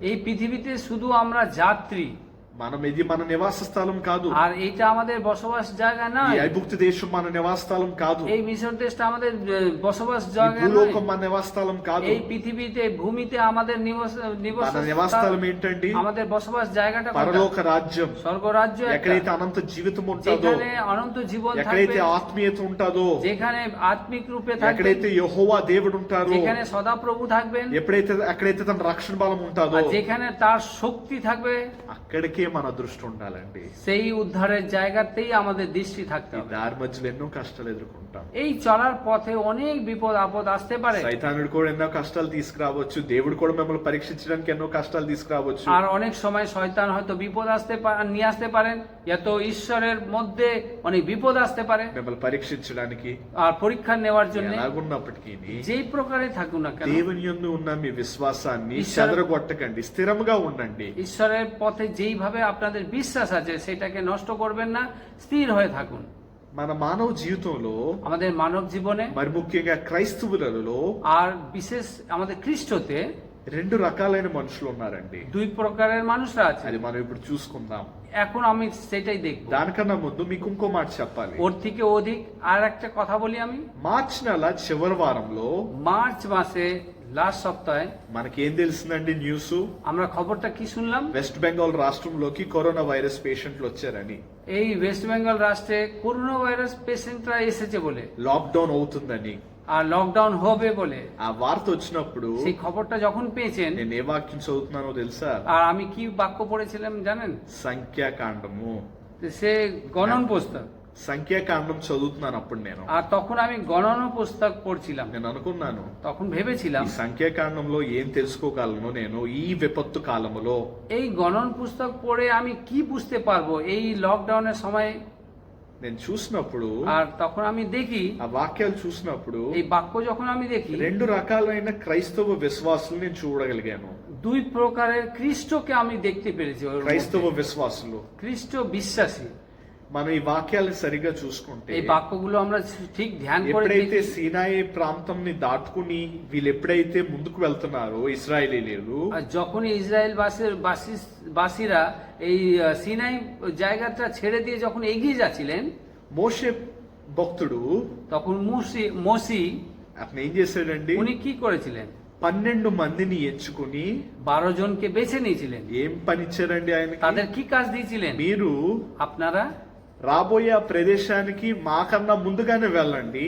যেই জায়গাটা আমাদের পৌঁছতে দরকার ছিল সেই জায়গাটা আমাদের থেকে অধিক আগে গিয়ে, మీరు అక్కడికి వెళ్ళి సరిగ్గా చూడండి, రెక్కి చేయండి. আর সেই জায়গাটায় গিয়ে আপনারা পরীক্ষা করুন ఎలాగుంది పరిస్థితి, ওইখানকার পরিস্থিতি কেমন আছে, మనం వెళ్ళగలమా లేదా, আর ওই জায়গাটা আমরা পৌঁছতে পারবো ఏమైనా কিনা, సమస్యలు ఉన్నాయా কোনো లేదా, সমস্যা আছে কিনা, కష్టాలు ఉన్నాయా లేదా, কষ্ট আছে কিনা, మీరందరూ చూసి రండి అని আর তাদেরকে দেখে আসুন বলে ఎంతమందిని మోషే పంపించారండి? তা মসি কতজনকে পাঠিয়েছিলেন? 12 మందికి. 12 জনকে পাঠিয়েছেন। 12 మంది వెళ్ళారు, 12 জন গেছেন, ఒకే సమయంలో వెళ్ళారు, একইবার তারা গেছিলেন, ఒకే ప్రాంతానికి వెళ్ళారు. একই জায়গায় গেছিলেন। ఎన్ని రోజులు ఉన్నారండి అక్కడ? আর ওই জায়গাটা কতদিন ছিলেন? ఇంచుమించు 40 దినాలు. মিনিমাম 40টা দিন అక్కడ ছিলেন। అంతా చూశారు, ఆ ప్రదేశాన్ని అంతా చూశారు. আর সেই প্রদেশ পুরো ঘুরে দেখলে, ఎక్కడైతే ఈ వేలాది మంది వెళ్ళాలో వాళ్ళందరికన్నా ముందే వెళ్ళి పరీక్షించి వచ్చారు ఆ ప్రదేశాన్ని. আর যেখানে যেতে হবে এই হাজার হাজার লোকেরা সেই জায়গাটায় যেতে হবে, সেই জায়গাটায় এই 10-12 জন গিয়ে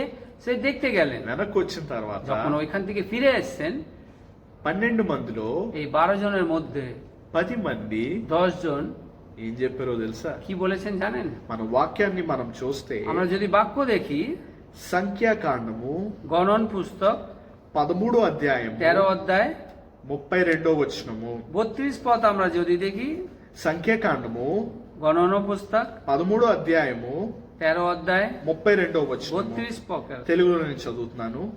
మరియు వారు సంచరించిన దేశము గురించి ఇజ్రాయేలీలతో చెడ్డ సమాచారము చెప్పి, మేము సంచరించి చూచిన దేశము తన నివాసస్థులు భక్షించ దేశలు, దానిలో మాకు కనబడిన జనులు అందరూ ఉన్నత దేహులు। আমি বাংলায় পড়ি।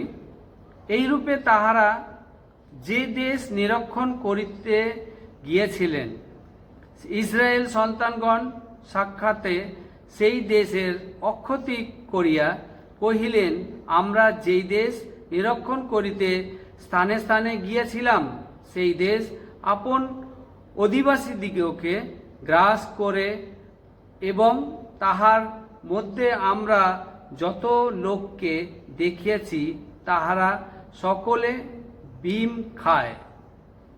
చూశారు కదండి ఎంత భయంకరమైందో। কত ভয়ঙ্কর পরিস্থিতি দেখেছেন তো এখানে। ఆ 12 మందిలో ওই 12 জনের মধ্যে 10 మంది ওই 12 জনের মধ্যে 10 জন ఏం వార్తతో వచ్చారండి? কি খবরে এসেছিলেন? చెడు వార్తతో వచ్చారు। একটা খারাপ নিউজে মানে খবরের ఏం মাধ্যমে చెప్తున్నారు అక్కడ ওখানে వాళ్ళందరికీ? কি বলছিলেন? ఇజ్రాయేలీలతో ఏం చెప్తున్నారు? ইসরায়েল বাসস্থল সঙ্গে কি বলছিলেন? మేము వెళ్ళిన ప్రదేశం చాలా భయంకరమైన ప్రదేశం। আমরা যেই দেশে গেছিলাম ভয়ঙ্কর প্রদেশ ছিল। అక్కడ ఆజానుబాహులు ఉన్నారు, పొడుగ్గా ఉంటారు, ఉన్నత శరీరులు ఉన్నారు, పెద్ద బాడీ బిల్డర్స్ లాగా ఉన్నారు వాళ్ళు আর చూడడానికి। ওনাদেরকে দেখলে ভয়ঙ্কর রূপে আছেন, ওনারা খুবই শক্তিমান বলে এইভাবে వాళ్ళ ভয়। దగ్గరికి మనం వెళ్తే మనం అయిపోయినట్టే। ఇంకా అలాంటి ప్రాంతంలోకి మనం వెళ్ళే, మన జీవితాలు నాశనం చేసుకోవాలంటే అలాంటి ప్రాంతంకి వెళ్ళాలి। আর ওই জায়গাটা যদি ওই প্রান্তে যদি আমরা যেতে চাই তাহলে ওইখানে আর বেঁচে আসতে পারবো না, ওরা দেখতে ভয়ঙ্কর। అక్కడికి వెళ్తే కష్టం కష్టం కష్టం అని చెప్పారు। আর ওইখানে গেলে পরে কষ্ট কষ্ট কষ্ট বলে বলেছে, అస్సలు వెళ్ళకూడదు అక్కడికి। একদম যেতে নেই বলে ఇది ఏ বলেছে। వార్త అండి? এটা কি রকম খবর বলুন? బ్యాడ్ న్యూస్, చెడు వార్త। একদম খারাপ খবর। 12 మందిలో 10 మంది ఏం చెప్తున్నారు? 12 জনের মধ্যে 10 জন কি বলছেন? వెళ్ళొద్దు, যাবেন না, కష్టాలు వస్తాయి, బాధలు వస్తాయి, আর ওইখানে গেলে কষ্ট দুঃখ আসতে পারে। చెడు వార్త చెప్పారు। এটা খারাপ খবর বলেছে। ఇంకెంతమంది మిగిలారు? আর 10 మందిలో 12 మందిలో 10 మంది చెప్తే 10 জনের মধ্যে 12 জনের মধ্যে 10 জন এই খবরটা যদি দিলে আর কতজন বেঁচেছেন? ఇద్దరు మిగిలారండి। 2 জন বেঁচেছেন। వీళ్ళిద్దరు এনারা 2 জন, వాళ్ళ పేర్లు మనం చూస్తే ওনাদের নাম যদি দেখি, యెహోషువ, যোহোশুয়া, కాలేబు। কালেব। వాళ్ళిద్దరి పేర్లు ఏంటండి? ওনাদের নাম কি? Joshua, Joshua, Caleb. కాలేబ్। వీళ్ళిద్దరు এনারা 2 জন, ఆల్ వార్త ఏంటో మనం చూద్దాం। ওনাদের 2 জনের খবরটা কি আমরা দেখি। సంఖ్యాకాండము গণনা পুস্তক 14వ అధ్యాయము 14 অধ্যায় 8వ వచనాన్ని 8 পদে మనం చూద్దాం। আমরা দেখি। సంఖ్యాకాండము গণনা পুস্তক 14వ అధ్యాయము 14 অধ্যায় 8వ వచనము। 8 পদ। యెహోవా యందు ఆనందించిన ఎడల ఆ దేశములో మనల్ని చేర్చి దానిని మనకిచ్చును, అది పాలు తేనెలు ప్రవహించు దేశము। আমেন। హల్లెలూయా। গণনা পুস্তক 14 অধ্যায় 8 পদে এই প্রকারে আছে, সদাপ্রভু যদি আমাদিগকে প্রীত হন তবে তিনি আমাদিগকে সেই দেশে প্রবেশ করাইবেন, ওই সেই দুগ্ধ মধু প্রবাহী দেশ আমাদিগকে দিবেন। హల్లెలూయా। আমেন। ఎంత మంచి వాక్యం అండి। কত ভালো দেখুন বাক্য। యెహోవా యందు ఆనందించిన ఎడల সদাপ্রভুর মাধ্যমে যদি আনন্দিত হও, ఆయన ఏం చేస్తారని చెప్పారండి? কি করবেন ఆ বলছেন? దేశాన్ని সেই দেশকে మనకి దేవుడు ఇస్తాడు। আমাদের ঈশ্বর দেবেন আমাদেরকে। అది ఎంతో ఆనందకరమైన దేశము, আর ওই দেশটা অনেক আনন্দ খুশির ఎంతో দেশ, సుందరకరమైన దేశము, খুবই সুন্দর দেখতে দেশ। పాలు తేనెలు ప్రవహించు దేశము। আর সেই দেশ হচ্ছে দুগ্ধ মধু প্রবাহিত দেশ। ఇద్దరండి 2 জন। 10 మంది వెళ్ళారు, చెప్పారు ముందు। আগে 10 জন বলেছিলেন। ఏం చెప్పారు? ওনারা কি নিউজ দিয়েছেন? చెడు వార్త, মন্দ খবর দিয়েছেন। భయంకరమైన జీవితం మనం చూస్తాం। కష్టాలు, బాధలు, వేదనలు ఉంటే అక్కడికి వెళ్ళొద్దు। আর সেই দেশে যদি আমরা যাই, ওনাদের খবর এই রূপে ছিল যে সেই দেশে যাই তো ওইখানে ভয়ঙ্কর রূপে রোগ আর দুঃখ কষ্ট আসতে পারে, যাব না বলে বলেছিলেন। ఇక్కడ ఇద్దరు ఏం చెప్తున్నారు? ఇక్కడ কিন্তু এখানে 2 জন কি বলছেন? యెహోవా యందు ఆనందించిన ఎడల, আর সদা প্রভুর উপরে যদি আনন্দ খুশি রাখো, ভরসা యెహోవా রাখো, దేవుడు మనల్ని అక్కడికి చేర్చును, আর সদা প্রভু আমাদের ওইখানে পৌঁছবে, ఆ దేశాన్ని మనకిచ్చును, আর সেই দেশটা আমাদের দেবেন। అది పాలు తేనెలు ప్రవహించు దేశము। সেই দেশটা হচ্ছে দুগ্ধ মধু প্রবাহী হওয়া দেশ। 12 మంది 12 জন ఒకే ప్రదేశానికి వెళ్ళారు, একই জায়গায় গিয়ে একই প্রদেশে ఒకే গেছিলেন, సమయంలో వెళ్ళారు. একই সময় গেছিলেন। మోషే పంపించాడు ఈ আর 12 మందిని. মসি পাঠিয়েছিলেন ఈ 12 জনকে। నలుగురికి ఒకే మాట చెప్పారు, ఆ এই- పని ఏంటి? వార్త తీసుకురండి. এদেরকে বলেছিলেন যে 4 জনকে যে তোমরা এই নিউজটা নিয়ে আসো, খবর ఆ নিয়ে আসো। 12 మందికి కూడా ఒకటే మాట చెప్పారు, এই 12 জনকেও একই কথা বলেছেন, మీరు ఆ న్యూస్ తీసుకుని రండి, ఆ వార్త తీసుకుని రండి. আর তোমরা এই খবরটা নিয়ে আসো, ওইখানকার কি ঘটনা কি হালচাল আছে হাবভাব সবকিছু আমাকে కానీ বলো। ఇక్కడ 12 మందిలో কিন্তু এখানে 12 জনের মধ্যে 10 మంది ఏమంటున్నారు? এখানে 10 জন কি বললেন? అసాధ్యం, এখানে অসাধ্য, మనం వెళ్ళలేము. আমরা যেতে পারবো না। అందరూ ఏం చెప్తున్నారు? এখানে 2 জন কি বলেন? ఏదైనా సాధ్యం. যা কিছু হোক সবকিছু সাধ্য। దేవుడు మనతో ఉన్నంత కాలము ঈশ্বর আমাদের সঙ্গে সঙ্গে যতদিন আছেন మనకి ఏదైనా సాధ్యము. আর আমাদের জীবনে সবকিছু সাধ্য। యెహోవా యందు ఆనందించిన ఎడల আর এই সদাপ্রভুর উপরে আনন্দ হতে మనకి ఏదైనా চাই। సాధ్యమే. আর ততদিন আমাদের সবকিছু সাধ্য। దేవుని యందు విశ్వాసం ఉంచిన ఎడల আর ঈশ্বরের প্রতি আমরা যদি বিশ্বাস রাখি మనకి ఏదైనా సాధ్యమే. আমাদের জীবনে সবকিছু সাধ্য। దేవుని నామములో అడుగులు ముందుకు వేసుకుని వెళ్ళిన ఎడల আর ঈশ্বরের নামে যদি আমরা পা ফেলতে ফেলতে চলে যাই ఏదైనా సాధ్యమే. আমাদের জীবনে সবকিছু সাধ্য। మనల్ని చేర్చువాడు আর আমাদের পৌঁছানো ঈশ্বর ఆయన మాత్రమే. উনি সদাপ্রভু ఎంత একমাত্র। కష్టం రాని, আমাদের জীবনে যতই ঝড় আসুক ఎంత భయంకరులు రాని, আর যত ভয়ঙ্কর ব্যক্তি ఎన్ని আসুক కష్టాలు రాని, কত কষ্টই ఎన్ని আসুক ఆరోగ్య సమస్యలు రాని, আরোগ্যত সমস্যা ఎన్ని আসুক కరోనా వైరస్ రాని, অনেক করোনা ভাইরাস ఎన్ని আসুক ఆంఫన్ తుఫాన్లు రాని, অনেক আমফান তুফান আসুক మనల్ని చేర్చేవారు ఎవరండి? আমাদের পৌঁছানোর লোককে మన యెహోవా దేవుడు. আমাদের সদাপ্রভু। విశ్వాసం కలిగి ఉండండి. আর আপনার বিশ্বাস হয়ে থাকুন। వాళ్ళు ఏం చెప్తున్నారు అక్కడ? ওনারা কি বলছেন? మనం వెళ్ళే ప్రాంతం మంచిది కాదు. আমরা যেই প্রদেশে যাব সেই প্রদেশটা ভালো না। కొంతమంది ఏం చెప్తున్నారు? আর কিছু জন কি বলছে? దేవుడు మనతో ఉన్న ఎడల যদি ঈশ্বর আমাদের সঙ্গে সঙ্গে থাকে ఆయనకి సర్వము సాధ్యమే. আর ওনার সবকিছুই সাধ্য। వీళ్ళండి 2 రకమైన విశ్వాసులు. এনারা 2 রকমের বিশ্বাসী। మనం ఏ రకం? তাহলে আমরা কোন রকম? మొదటి 10 మంది లాంటి వాళ్ళమా? প্রথমে যে 10 জন আছে সেই রকম, అవిశ్వాసులాగా ఉన్నామా? অবিশ্বাসীর রূপে আছে সেই রকম, లేకపోతే না হলে ఇద్దరు లాంటి వాళ్ళమా? না 2 জন যেই প্রকারের আছে সেই প্রকার, యోషువా যোশুয়া మరియు కాలేబ్ లాంటి আর వాళ్ళు. কালেবের মতো। వాళ్ళు ఏం నమ్మారు? ওনারা কি বিশ্বাস వాళ్ళు করেন? వలన నమ్ముకోలేదు కానీ, নিজেকে নিজে বিশ্বাস వాళ్ళ করেন, బలాన్ని నమ్ముకోలేదు ওনার కానీ, নিজের শক্তিকে বিশ্বাস వాళ్ళ করেন, జ్ఞానాన్ని నమ్ముకోలేదు নিজের కానీ, বুদ্ধিকে বিশ্বাস করেনি, యెహోవా దేవుణ్ణి నమ్ముకున్నారు. সদা প্রভুকে ওনারা বিশ্বাস ఆయన করেন యందు భారం ఇచ్చారు. আর ওনার প্রতি ভার রেখেছেন। ఇందాకే చెప్పాను, একটু আগেই বলা হলো। కీర్తనలు 55:22లో আর গীত সংহিতা 55:22 লেখা আছে, యెహోవా యందు నీ యొక్క భారాన్ని మోపుము. আর সদা প্রভুতে অর্পণ ভার অর্পণ করো, ఆయనే నీకు తోడుగా ఉంటాడు. আপনার ভার অর্পণ করো, আপনি উনি তোমার সঙ্গে সঙ্গে 10 থাকবেন। మంది ఏం చెప్పారు? আর ওই 10 জন কি বলছিলেন? అక్కడ గొప్ప పెద్ద మనుషులు ఉన్నారు, আর ওখানে মহান ব্যক্তিরা আছেন, వాళ్ళ దగ్గరికి మనం వెళ్ళలేము, ওনাদের কাছে আমরা পৌঁছতে వాళ్ళు পারবো మనల్ని না, నాశనం আর చేసేస్తారు. ওনারা আমাদের ক্ষতি করে দেবে, নাশ করে দেবে। కానీ ఎక్కడ యోషువా కాలేబ్ ఏం చెప్తున్నారు? এখানে যোশুয়া আর কালেব কি বলে? వాళ్ళు মహా శరీరం కలిగి ఉన్నప్పుడు కూడా আর ওনারা অনেক মহান শরীর হয়ে থাকলে পরেও, బాహుబలం కలిగినప్పటికీ ওনাদের বাহুবলী বল হয়ে থাকলে পরেও యెహోవా దేవుడు మనతో ఉన్నాడు. কিন্তু সদাপ্রভু আমাদের সঙ্গে সঙ্গে మన আছে। జీవితంలో కూడా আমাদের জীবনেও మనం 10 మందిలాగా ఉన్నామా, ఇద్దరులాగా ఉన్నామా? আমরা 10 জনের রূপে আছি না 2 জনের রূপে আছি? మన సమస్యలు పెద్దగా ఉండొచ్చండి. আমাদের সমস্যা অনেক বড় রূপে থাকতে కరోనా পারে। వైరస్ చాలా పెద్దగా ఉండొచ్చు. করোনা ভাইরাস অনেক বড় রূপে ఆ থাকতে దేశంలో পারে। ఉన్న మనుషులాగా పెద్దగా ఉండొచ్చు, భయంకరంగా ఉండొచ్చు చూడడానికి. ওই দেশের মানুষের রূপে অনেক বল শক্তির রূপে থাকতে পারে করোনা ভাইরাসটা। ఈ ఆంఫన్ తుఫాను గొప్పగా ఉండొచ్చు, এই আমফান তুফান অনেক বড় হতে পারে, మన ఆర్థిక కష్టాలు గొప్పగా ఉండొచ్చు, আমাদের আর্থিক পরিস্থিতি অনেক বড় হতে পারে, మన యొక్క బాధలు చాలా గొప్పగా ఉండొచ్చు, আর আমাদের দুঃখ অনেক মহান হতে మన পারে, జీవితం భయంతో ఉండొచ్చు. আর আমাদের জীবনটা অনেক ভয় হতে পারে। అయినా సరే তবু ఏది ఎలాగున్నప్పటికీ যেটা যেই প্রকারে থাকুক না কেন, ఈ భారం তোমার ভার యెహోవా మీద ఉంచు. সদা প্রভুর উপরে রাখো।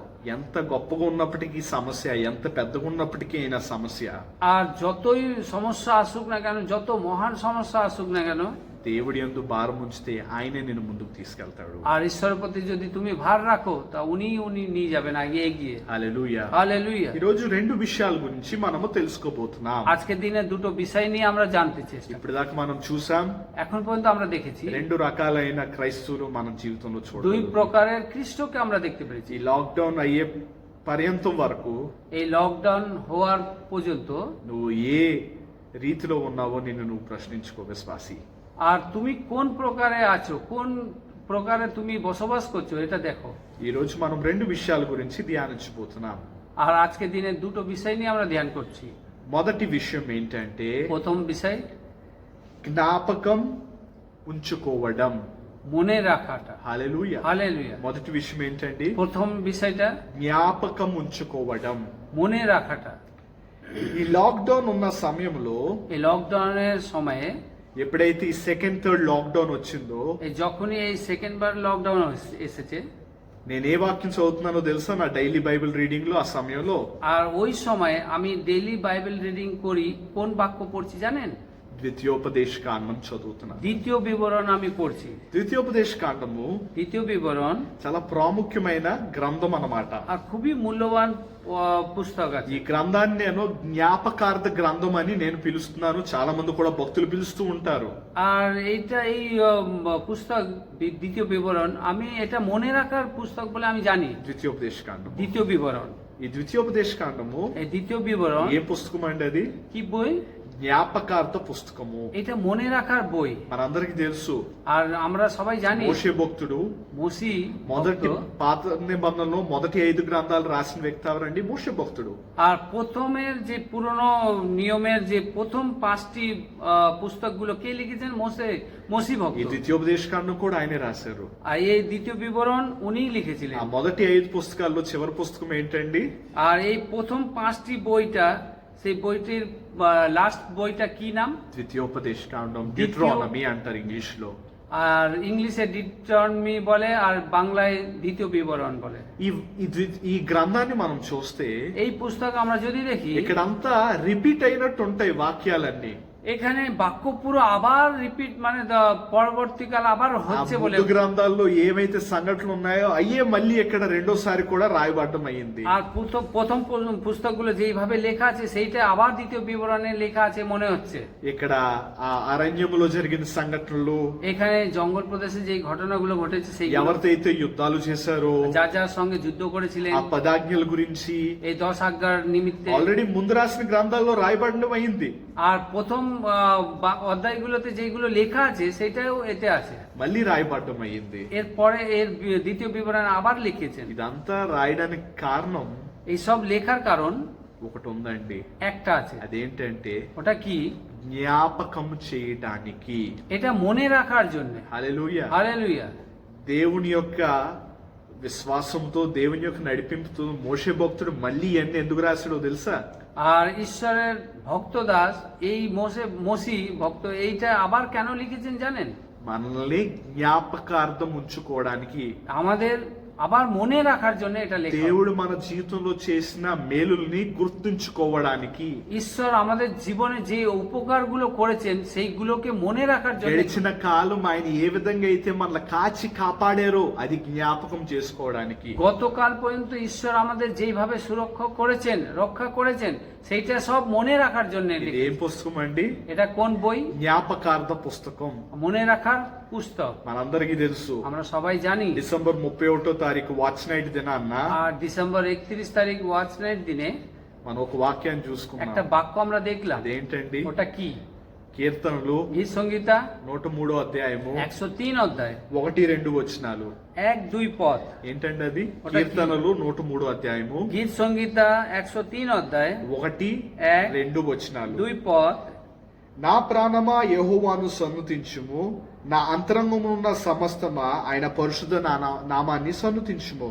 నా ప్రాణమా యెహోవాను సన్నుతించుము, ఆయన చేసిన ఉపకారములలో దేనిని మరువకుము. ఆయన చేసిన ఉపకారములలో దేనిని మరువకుము. আমেন।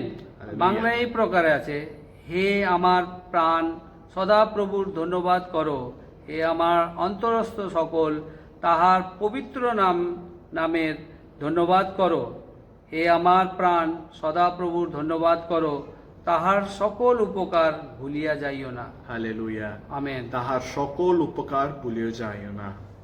তাহার সকল উপকার ভুলিয়া ఆయన যাইও না। చేసిన ఉపకారాలని ఎన్నడూ మరవకూడదు. তাহার যে কোনো উপকারকে আমরা ভুলে যেতে নেই। గడిచిన కాలం গতকাল ప్రాముఖ్యమైందండి. খুবই মূল্যবান। ఈ రోజు మనం ఎలా ఉన్నామంటే আর আজকের দিনে আমরা এই প্রকারে আছি। గడిచిన కాలం దేవుడు మనల్ని కాచి కాపాడిన విధానం వల్లనే మనం ఈ రోజు ఉన్నామండి. আর గতকাল পর্যন্ত ঈশ্বর আমাদের সুরক্ষিত রেখেছেন, রক্ষা করছেন। আজকের দিনে আমরা এই প্রকারে আছি। కొన్ని సంవత్సరాల క్రితం మన జీవితం ఎలాగుండేది, ఇప్పుడు ఎలాగున్నాం, అది కేవలం దేవుడు మనల్ని కాచి కాపాడిన విధానం వల్లనే. কিছু বছর আগে আমাদের জীবন কি ধরনের ছিল, কিন্তু তারপরে ঈশ্বর আমাদের কিভাবে রক্ষা করে আজ পর্যন্ত আমরা কিভাবে আছি, ఇవన్నీ జ్ఞాపకార్థం এই ఉంచుకోవాలండి. সব মনে রাখার বিষয়। మానవ జీవితంలో মানব জীবনে 3 స్టేజెస్ వస్తూ ఉంటాయి, 3টে স্টেজ আসে 3 సమయాలు వస్తూ ఉంటాయి. আর 3টে সময় আসে। మొదటిది ఏంటంటే প্রথম সময়টা দেখি, భయం. ভয়। భయం తర్వాత ఏమొస్తుందండి? ভয়ের পরে কি আসে? నొప్పి. ব্যথা। నొప్పి తర్వాత ఏమొస్తుందండి? ব্যথার পরে কি আসবে? సందేహం. সন্দেহ। మళ్ళీ చెప్తున్నాను, আরেকবার বলি, మానవ జీవితంలో ఈ 3 సమయాలు ఉంటాయండి. মানব জীবনে এই 3টে সময় আসে। ఏంటండి అది? ওটা কি? భయం, ভয়, నొప్పి, ব্যথা, సందేహం. সন্দেহ। భయం నుంచి ఎక్కడికి వెళ్తాం మనం? ভয় পেলে কোথায় যাই আমরা? నొప్పి వస్తుంది. భయం తర్వాత ఏమొస్తుందండి? నొప్పి ভয়ের వస్తుంది. ভয়ের পরে কি আসবে? ব্যথা আসবে। నొప్పి వచ్చిన తర్వాత ব্যথার পরে কি আসবে? సందేహం వస్తుంది. সন্দেহ আসবে। ఆ సందేహం వచ్చినప్పుడు যখন ওই সন্দেহ আসবে 3 ప్రశ్నలు మనం అడుగుతాం. আর তখন 3টে প্রশ্ন আমরা করি। దేవుడు ఎక్కడ ఉన్నాడు? ঈশ্বর কোথায় আছে? నన్ను ఎవరు కాచి కాపాడతారు? আমাকে কে বাঁচাবেন? నా జీవితంలో ఏమవుతుంది? আর আমার জীবনে কি হচ্ছে? 3 ప్రశ్నలండి. এই 3টে প্রশ্ন సందేహం అనే సమయం మన జీవితంలో ఎప్పుడైతే వస్తుందో যখনই আমাদের জীবনে সন্দেহ জাগবে 3 ప్రశ్నలు బయటకు వస్తాయి. তখন 3টে প্রশ্ন বাইরে আসে। దేవుడు ఎక్కడ ఉన్నాడు? ঈশ্বর কোথায় আছেন? నన్ను ఎవరు చూసుకుంటారు? আমাকে কে দেখবেন? ఇక్కడ ఏమవుతుంది? এখানে কি হচ্ছে এইসব? దేవుడు ఎక్కడ ఉన్నాడు? ঈশ্বর কোথায় আছে? నాకేమవుతుంది? আমার কি হচ্ছে? నాకు ఎవరు చూసుకుంటారు? আর কে আমায় দেখবে?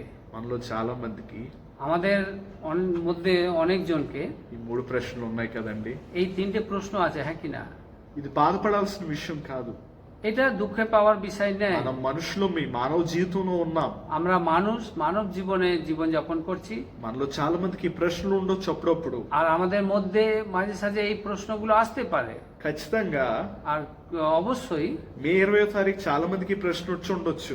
মে 20 তারিখে এই অনেকজনের জীবনে এই প্রশ্নগুলো জাগতে পারে। మే 20వ తారీఖున ఏమైందండి? মে 20 তারিখে কি হচ্ছে?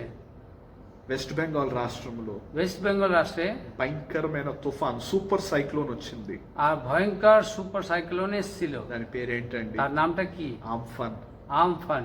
ఇంచుమించు আর মিনিমাম 180 కిలోమీటర్ల స్పీడ్ తో వచ్చింది తుఫాన్.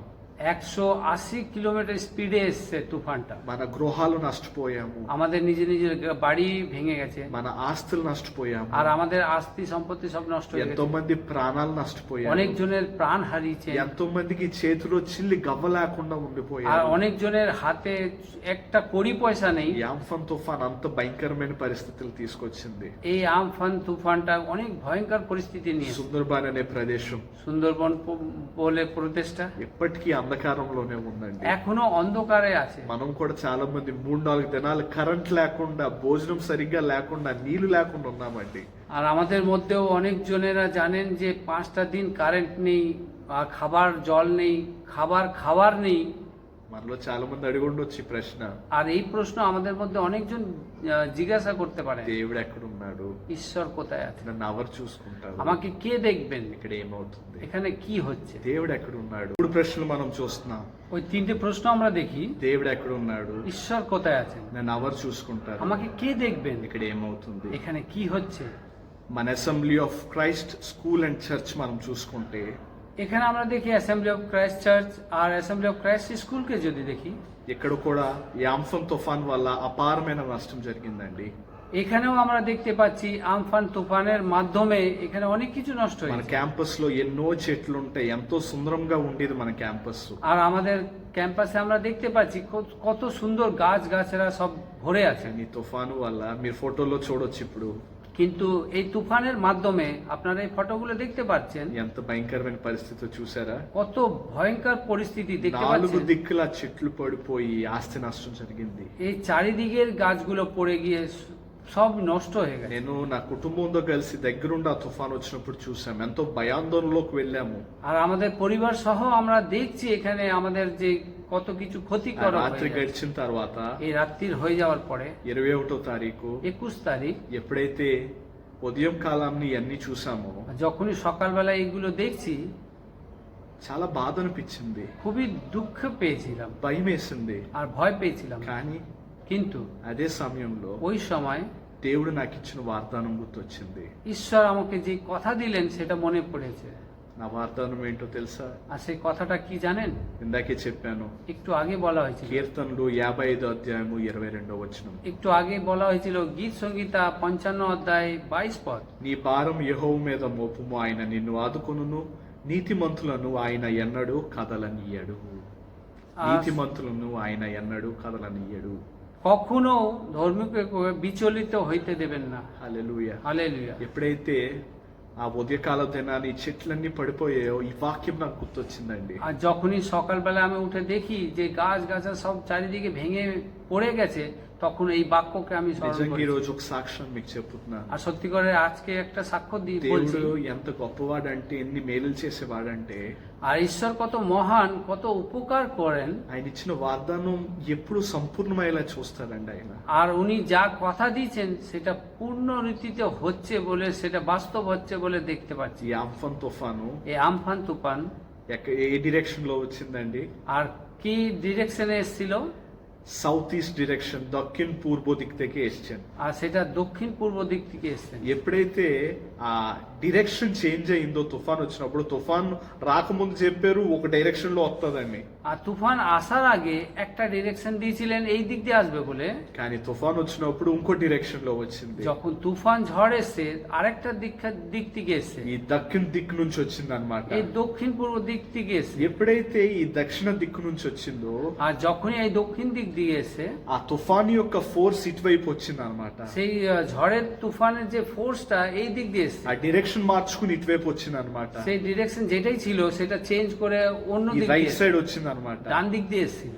ఎప్పుడైతే ఈ ఫ్లో ఇలాగ వచ్చిందో, আর যখনই এই ডান দিক দিয়ে যখন এসেছিল చెట్లన్నీ যে গাছগুলো అటు సైడ్ రైట్ సైడ్ పడిపోయాయి. সবকিছু ডান দিকে পড়ে গেছিল। కానీ వాతావరణ నిపుణులు చెప్పినట్టు ఇంకో డైరెక్షన్ లో వచ్చుంటే తుఫాను, এই যখন এই বায়ু যারা আছেন তারা বলেছিলেন যে অন্য দিক দিয়ে আসবে বলে, ఒకవేళ ఇటువైపు నుంచి వచ్చుంటే ఆ తుఫాను, যদি ডান দিক দিয়ে আসতো, చర్చ్ పక్కన 3 చెట్లు ఉన్నాయి కదండి, চার্চের পাশে যে 3টে গাছ আছে మా ఇంటి పక్కన 2 చెట్లు ఉన్నాయి আর కదండి, ঘরের পাশে যে 3টে গাছ ছিল, ఆ తుఫాను ఇటువైపు నుంచి వచ్చుంటుంటే যদি ওটা ডান দিক দিয়ে যদি আসতো, ఈ పాటికి మన చర్చ్ నష్టపోయేది, আর এই সময় আমাদের চার্চটা হয়তো ভেঙে যেতে পারতো, మా ఇల్లు కూడా నష్టపోయేది. আর আমরা যে ঘরে থাকি সেই ঘরটাও ভেঙে যেতে পারতো। దేవుడు మనకిచ్చిన వాగ్దానాన్ని ఎప్పుడు సంపూర్ణం చేస్తాడండి.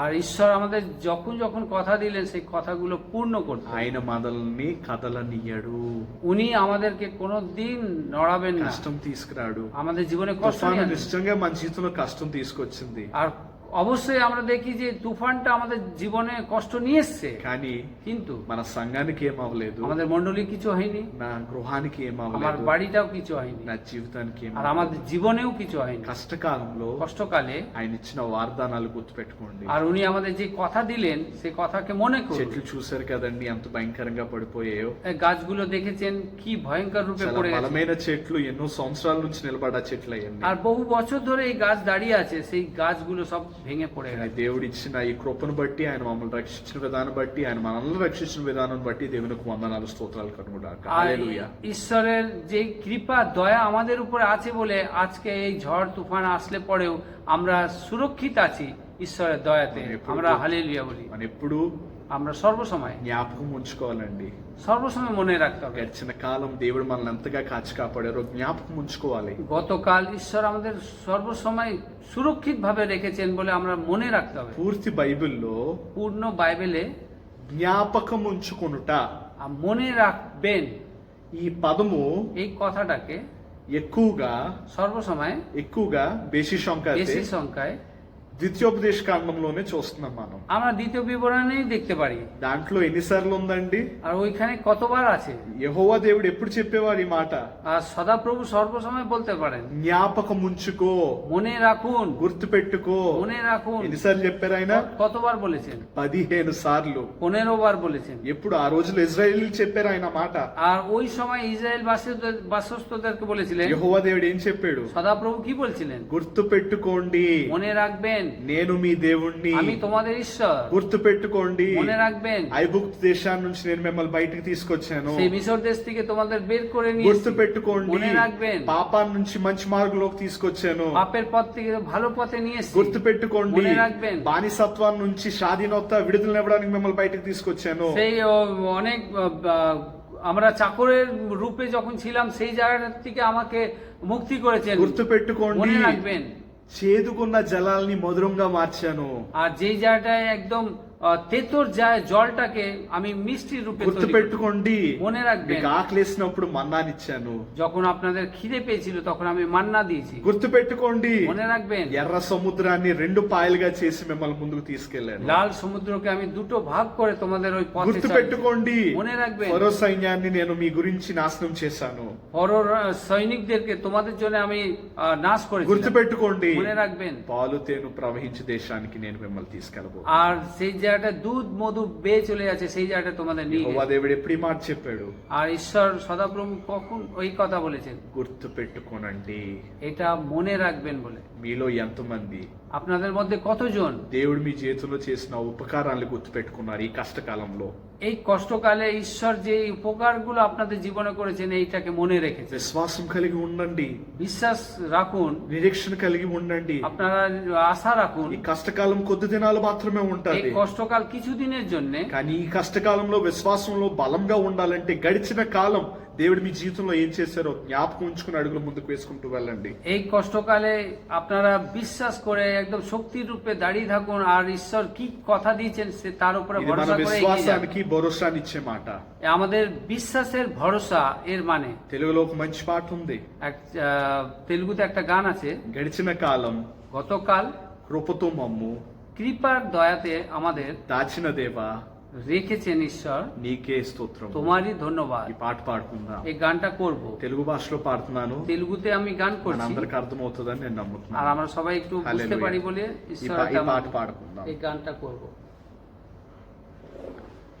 Hallelujah. గడిచిన కాలం కృపతో మమ్ము దాచిన దేవా నీకే స్తోత్రము, గడిచిన కాలం కృపలో మమ్ము దాచిన దేవా నీకే స్తోత్రము, పగలు రేయి కనుపాపవలే దాచిన దేవా నీకే స్తోత్రము, పగలు రేయి కనుపాపవలే కాచిన దేవా నీకే స్తోత్రము, మము దాచిన దేవా నీకే స్తోత్రము, కాపాడిన దేవా నీకే స్తోత్రము, మము దాచిన దేవా నీకే స్తోత్రము, కాపాడిన దేవా నీకే స్తోత్రము, గడిచిన కాలం కృపతో మమ్ము దాచిన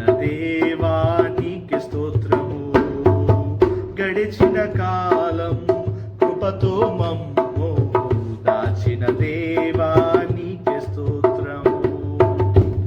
హల్లెలూయా। হালেলুয়া। గడిచిన కాలం গতকাল మమ్మల్ని కాచి కాపాడిన దేవా আমাদের সুরক্ষিতভাবে রক্ষা করেছেন, నీకే స్తోత్రము। সদাপ্রভু তোমারই ধন্যবাদ হোক। కన్ను పాపల వల్లే আর আমাদের চোখের নিমিষে కాచిన దేవా আমাদের রক্ষা করছেন, నీకే స్తోత్రము। তোমারই ধন্যবাদ হোক। రేయి పగలు আর সর্বসময়ের সকাল রাত మమ్మల్ని కాచి కాపాడిన దేవా আর আমাদের সুরক্ষিত রেখেছেন, রক্ষা నీకే করছেন, స్తోత్రము। তোমারই ধন্যবাদ হোক। కరోనా వైరస్ నుంచి, এই করোনা ভাইরাস থেকে, ఆంఫన్ తుఫాన్ నుంచి আমফান তুফান থেকে మమ్మల్ని కాచి కాపాడిన దేవా আর আমাদের রক্ষা করছেন ঈশ্বর, నీకే స్తోత్రం। তোমারই ধন্যবাদ হোক। హల్లెలూయా। হালেলুয়া। జ్ఞాపకం ఉంచుకోండి, মনে রাখবেন గడిచిన కాలం దేవుడు మన జీవితంలో ఏం చేస్తారో జ్ఞాపకం ఉంచుకోండి। গতকাল পর্যন্ত ঈশ্বর আমাদের কি কিরকম ভাবে রক্ষা করছেন সেটা মনে রাখুন। కొద్ది రోజుల్లో কিছু দিনে కొంతమందికి ఉద్యోగాలు ఉండకపోవచ్చు, কিছু জনের চাকরি থাকতে নেই বলে মনে রাখতে পারেন,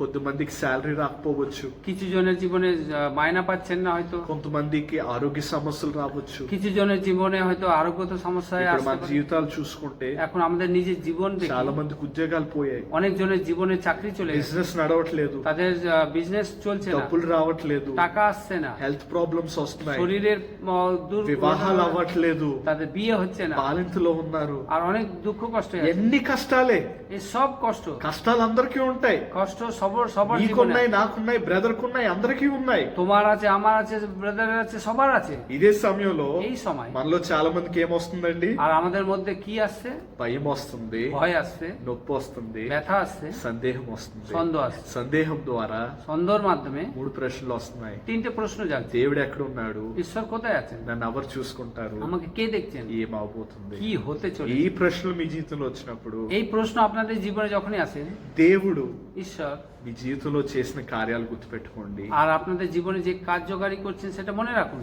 ఈ రోజే కాదండి, শুধুমাত্র এই দিনে না, ముందు కూడా আগের দিনেও మనం ఒంటరిగా ఉన్నాం. আমরা একলাই ছিলাম। ఈ రోజే కాదండి, শুধু আজকের দিনেই না, కొద్ది దినాల క్రితం కూడా কিছুদিন আগেও మనం ఎన్నో ఆరోగ్య సమస్యలు ఎదుర్కొన్నాం. আরোগ্যত সমস্যা আমরা সামনা করেছি। ఈ రోజే కాదండి, শুধু আজকের দিনে ఎంతో না, ముందు కూడా এর আগেও ఎన్నో తుఫాన్లు మనం ఎదుర్కొన్నాం. অনেক তুফান ঝড়কে আমরা সামনা করেছি। ఆ సమయంలో ওই সময়েও మన కాచి కాపాడింది ఎవరండి? আমাদের রক্ষা করার ঈশ্বরকে యెహోవా దేవుడు. সদাপ্রভু। ఆ కాలంలో కాచి కాపాడిన దేవుడే ওই কালে যেই রক্ষা করেছিলেন সদাপ্রভু, ఈ కాలంలో కూడా మనల్ని కాచి కాపాడతారండి. আর এই কালেতেও আমাদের ঈশ্বর আমাদের সঙ্গে గడిచిన আছেন। కాలం మన జీవితంలో ఆయన చేసిన ఉపకారాలని మనం మరవకూడదు. গতকাল ঈশ্বর আমাদের জীবনে যে উপকার করেছে সেটাকে ভুলবো না। ఆయన వాక్యంలో చెప్తున్నారు, আর এখানে বাক্যই বলছে యుగ సమాప్తి వరకు যুগ যুগ পর্যন্ত సదాకాలము সদাকাল నేను మీతో ఉంటాను, তোমাদের সঙ্গে మీ সঙ্গে అవసరాలు తీర్చుతాను, তোমাদের দরকারগুলো মেটাবো। యెహోవా జైరాలేగా మీకు అన్ని సమకూరుస్తాను. যেহোয়া জায়রার মতন সবকিছু আমি ఈ পূর্ণ మాటను করব। এই గుర్తుపెట్టుకోండి. কথাটাকে মনে রাখবে। మొదటి మాట ఏంటండి? প্রথম কথাটা কি? జ్ఞాపకం ఉంచుకొనుట. মনে রাখাটা। హల్లెలూయా. হালেলুয়া। ఇప్పుడు రెండో మాటను మనం আমরা చూడబోతున్నాం. দ্বিতীয় কথাটা ఆ যাব। రెండో మాట ఏంటంటే সেই দ্বিতীয় কথাটা কি? సంపూర్ణమైన దృష్టి కలిగి ఉండటం. আর পূর্ণ রীতিতে দৃষ্টি রেখে আমি থাকাটা। హల్లెలూయా. হালেলুয়া। రెండో మాట ఏంటండి? দ্বিতীয় কথাটা কি? సంపూర్ణమైన దృష్టి కలిగి ఉండటం. আর পূর্ণ রীতিতে দৃষ্টি তার উপরে রেখে চলাটা। మనకు 3 ప్రశ్నలు వస్తున్నాయి. এখানে তিনটে প্রশ্ন ఆ আছে। ప్రశ్నల కారణం ఏంటండి? সেই প্রশ্নের কারণটা কি? భయం. ভয়। మనిషికి ఎప్పుడైతే భయం ఉంటుందో মানুষের জীবনে কখনো সর্বসময় ভয় থাকছে। ఆ భయం ద్వారా এই ভয়ের శరీరంలో నొప్పి, మనసులో నొప్పి, সেই ভয়ের মাধ্যমে মনের ভিতরে সেই ব্যথা, నొప్పి వచ్చినప్పుడు যখন ব্যথা আসে నీకు సందేహం వచ్చేస్తుంది. আর মনের যখনই ব্যথা আসে তার মনের ভিতরে তখন সন্দেহ জাগছে। ఏంటి నా దేవుడు ఏమైపోయాడు? কি হলো, আমাদের ঈশ্বর কি నా হলো, జీవితంలో ఎందుకు ఇలాగ అవుతుంది? আমার জীবনে কেন నా এইভাবে? జీవితాన్ని ఎవరు చూసుకుంటారు? আমার জীবনটা কে দেখবে, నన్ను ఎవరు కాపాడతారు? কে আমাকে রক্ষা మీ করবে? అందరికీ ప్రశ్నలు రావచ్చు. সবার মধ্যে এই প্রশ্ন আসতে পারে। ప్రశ్నలు రావడం తప్పు కాదు, প্রশ্ন আসাটা কোনো ভুল ఎందుకంటే নয়। పరిస్థితి అలా ఉంది. কেননা এই পরিস্থিতি এইভাবে আছে। భారతదేశంలో 1,500,000 మించిన కరోనా వైరస్ కేసులు బయటకు వస్తున్నాయి. ভারত দেশে 1.5 লাখ মতন করোনা ভাইরাস বাইরে এসছে। ప్రపంచవ్యాప్తంగా ఎంతో లక్షలాది మంది చనిపోతున్నారు. পৃথিবীতে লাখো লাখো লোক মারা যাচ্ছেন। ఆంఫాన్ తుఫాన్ ద్వారా ఎంతో కోట్ల నష్టం ఏర్పడింది. এই আমফান তুফানের মাধ্যমে কত কোটি টাকা নষ্ট হয়ে వాళ్ళ গেছে। కాపాడాల్సిన డాక్టర్లే, పోలీస్ మెన్లే కరోనా వైరస్ తో చనిపోతున్నారు. আর যে আমাদের রক্ষা করবেন ডক্টরস আর পুলিশরা, তারাই করোনা ভাইরাসের মাধ্যমে মারা যাচ্ছে। వరల్డ్ హెల్త్ ఆర్గనైజేషన్ కూడా చేతులు ఎత్తేసింది, మేము ఏం చేయలేకపోతున్నాం, మీరు కరోనాతోనే జీవించండి అని. আর ওয়ার্ল্ড অর্গানাইজেশন যেটা আছে সেটা করোনাতে তোমরাই জীবন যাপন করো, আমরা কিছু అందరూ করতে পারি না। చేతులు ఎత్తేసారు. আর তারাই হাত তুলে দিয়েছেন। ఎంత కష్టకాలంలో আর সেই কষ্টকালে మనలో చాలా మంది ఏమనుకుంటున్నాం? আমাদের মধ্যে সবাই কি ভাবছি, నెక్స్ట్ ఏ విపత్తు రాబోతుంది, এরপরে কি বিপদ আসছে, ఏం అవబోతుంది? কি হতে চলেছে। మనలో చాలా మంది అనుకుంటున్నాం আমাদের মধ্যে অনেকজন మన ভাবছে, జీవితం আমাদের জীবন కత్తి యొక్క ఎడ్జ్లో నుంచుని ఉందని. এই চাকুর ধারের উপরে আমরা দাঁড়িয়ে আছি বলে। కత్తి యొక్క చివర చేయి పెడితే ఏమవుతుందండి? এই চাকুর যে লাস্টের যে কোণটা আছে, কোণের উপরে যদি হাত রাখি কি হবে বলুন?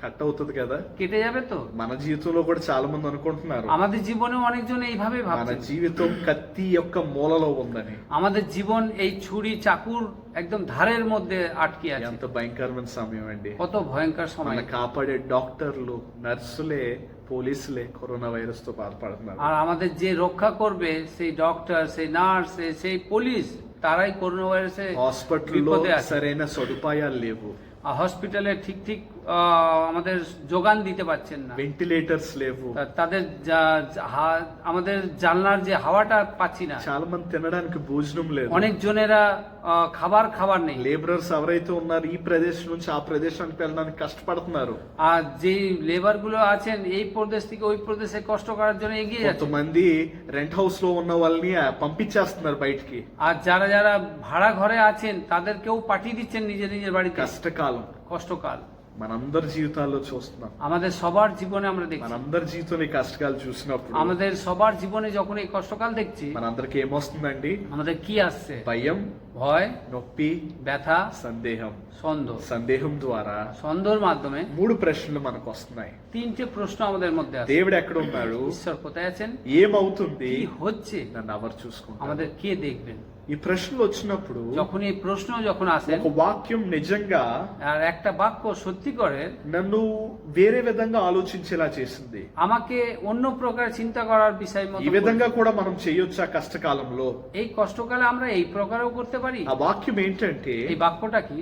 మార్కు సువార్త মার্কুস সুসমাচার 9వ అధ్యాయము 9 অধ্যায় 17-18 వచనాలు.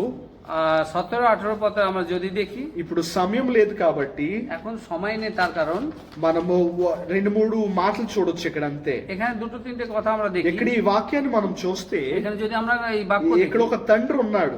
এখানে একটা পিতা আছে, ఆ తండ్రి সে পিতা తన కుమారుడిని তার పుత్রকে యేసుక్రీస్తు వారి దగ్గర తీసుకొచ్చారు. প্রভু যিশুর কাছে এনেছিলেন। ఆ కుమారుడికున్న సమస్య ఏంటంటే সেই পুত্রের সমস্যাটা কি ছিল? మోగ దయ్యమాత్మ కలిగిన బాలుడు అన్నమాట. সেই সমস্যাটা হচ্ছে বোবা আত্মায় তাকে পেয়েছিলেন। ఆ దయ్యమాత్మ అన్నమాట అదంతా. সেই ভূত এই বোবা আত্মা তাকে ধরে রেখেছে, ఏం మాట్లాడలేడు, কোনো কথা বলতে পারছেন না, పిచ్చెక్కినట్టుంటాడు, সে পাগলের মতো হয়েছিল, నోటిలోంచి ఆ నురగొస్తూ আর ఉంటది. তার মুখ দিয়ে ফেনা বেরাচ্ছেন। ఫిట్స్ వచ్చినప్పుడు ఎలాగైతే మనుషులు కుంగిపోతారో కింద పడిపోతారో అలాగ అయిపోతున్నాడు అనమాట. যে প্রকারে আমরা দেখি এখানে মির্গি রোগ ধরলে যে প্রকারে নিচে পড়ে যায় আর মুখ দিয়ে ফেনা বেরায়, దైమాత్మ వచ్చిన వాళ్ళని చాలా మందిని మనం ఈ మార్క్స్ వార్తలో మనం చూడొచ్చు. এই যাদের যাদের আত্মায় ধরেছে, ভূত আত্মায়, তাকে এই মার্ক সুসমাচারে অনেকজনকে আমরা দেখতে మార్క్ পাই। 5:5 చూస్తే గెనసేర్ అనే ప్రాంతంలో ఒక వ్యక్తిని చూడొచ్చు ఎటువంటి లక్షణాలతోనే. আর মার্ক সুসমাচার 5:5 যদি দেখি, গণেশের বলে এই প্রান্তে এই ভূতের ধরা আত্মাকে আমরা দেখতে পারি। ఆ వ్యక్తి সেই ব্যক্তি సమాధుల దగ్గర ఉన్నాడు.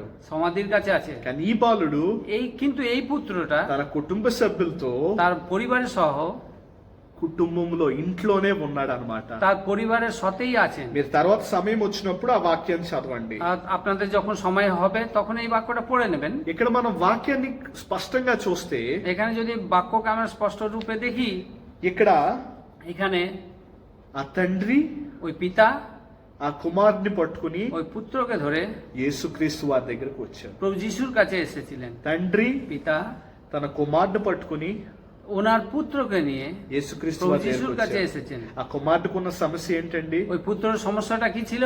మోగ దయ్యామాత్మ కలిగిన వాడు সে అనమాట. বোবা আত্মায় তাকে পেয়েছিল। భయంకరమైన సమస్య.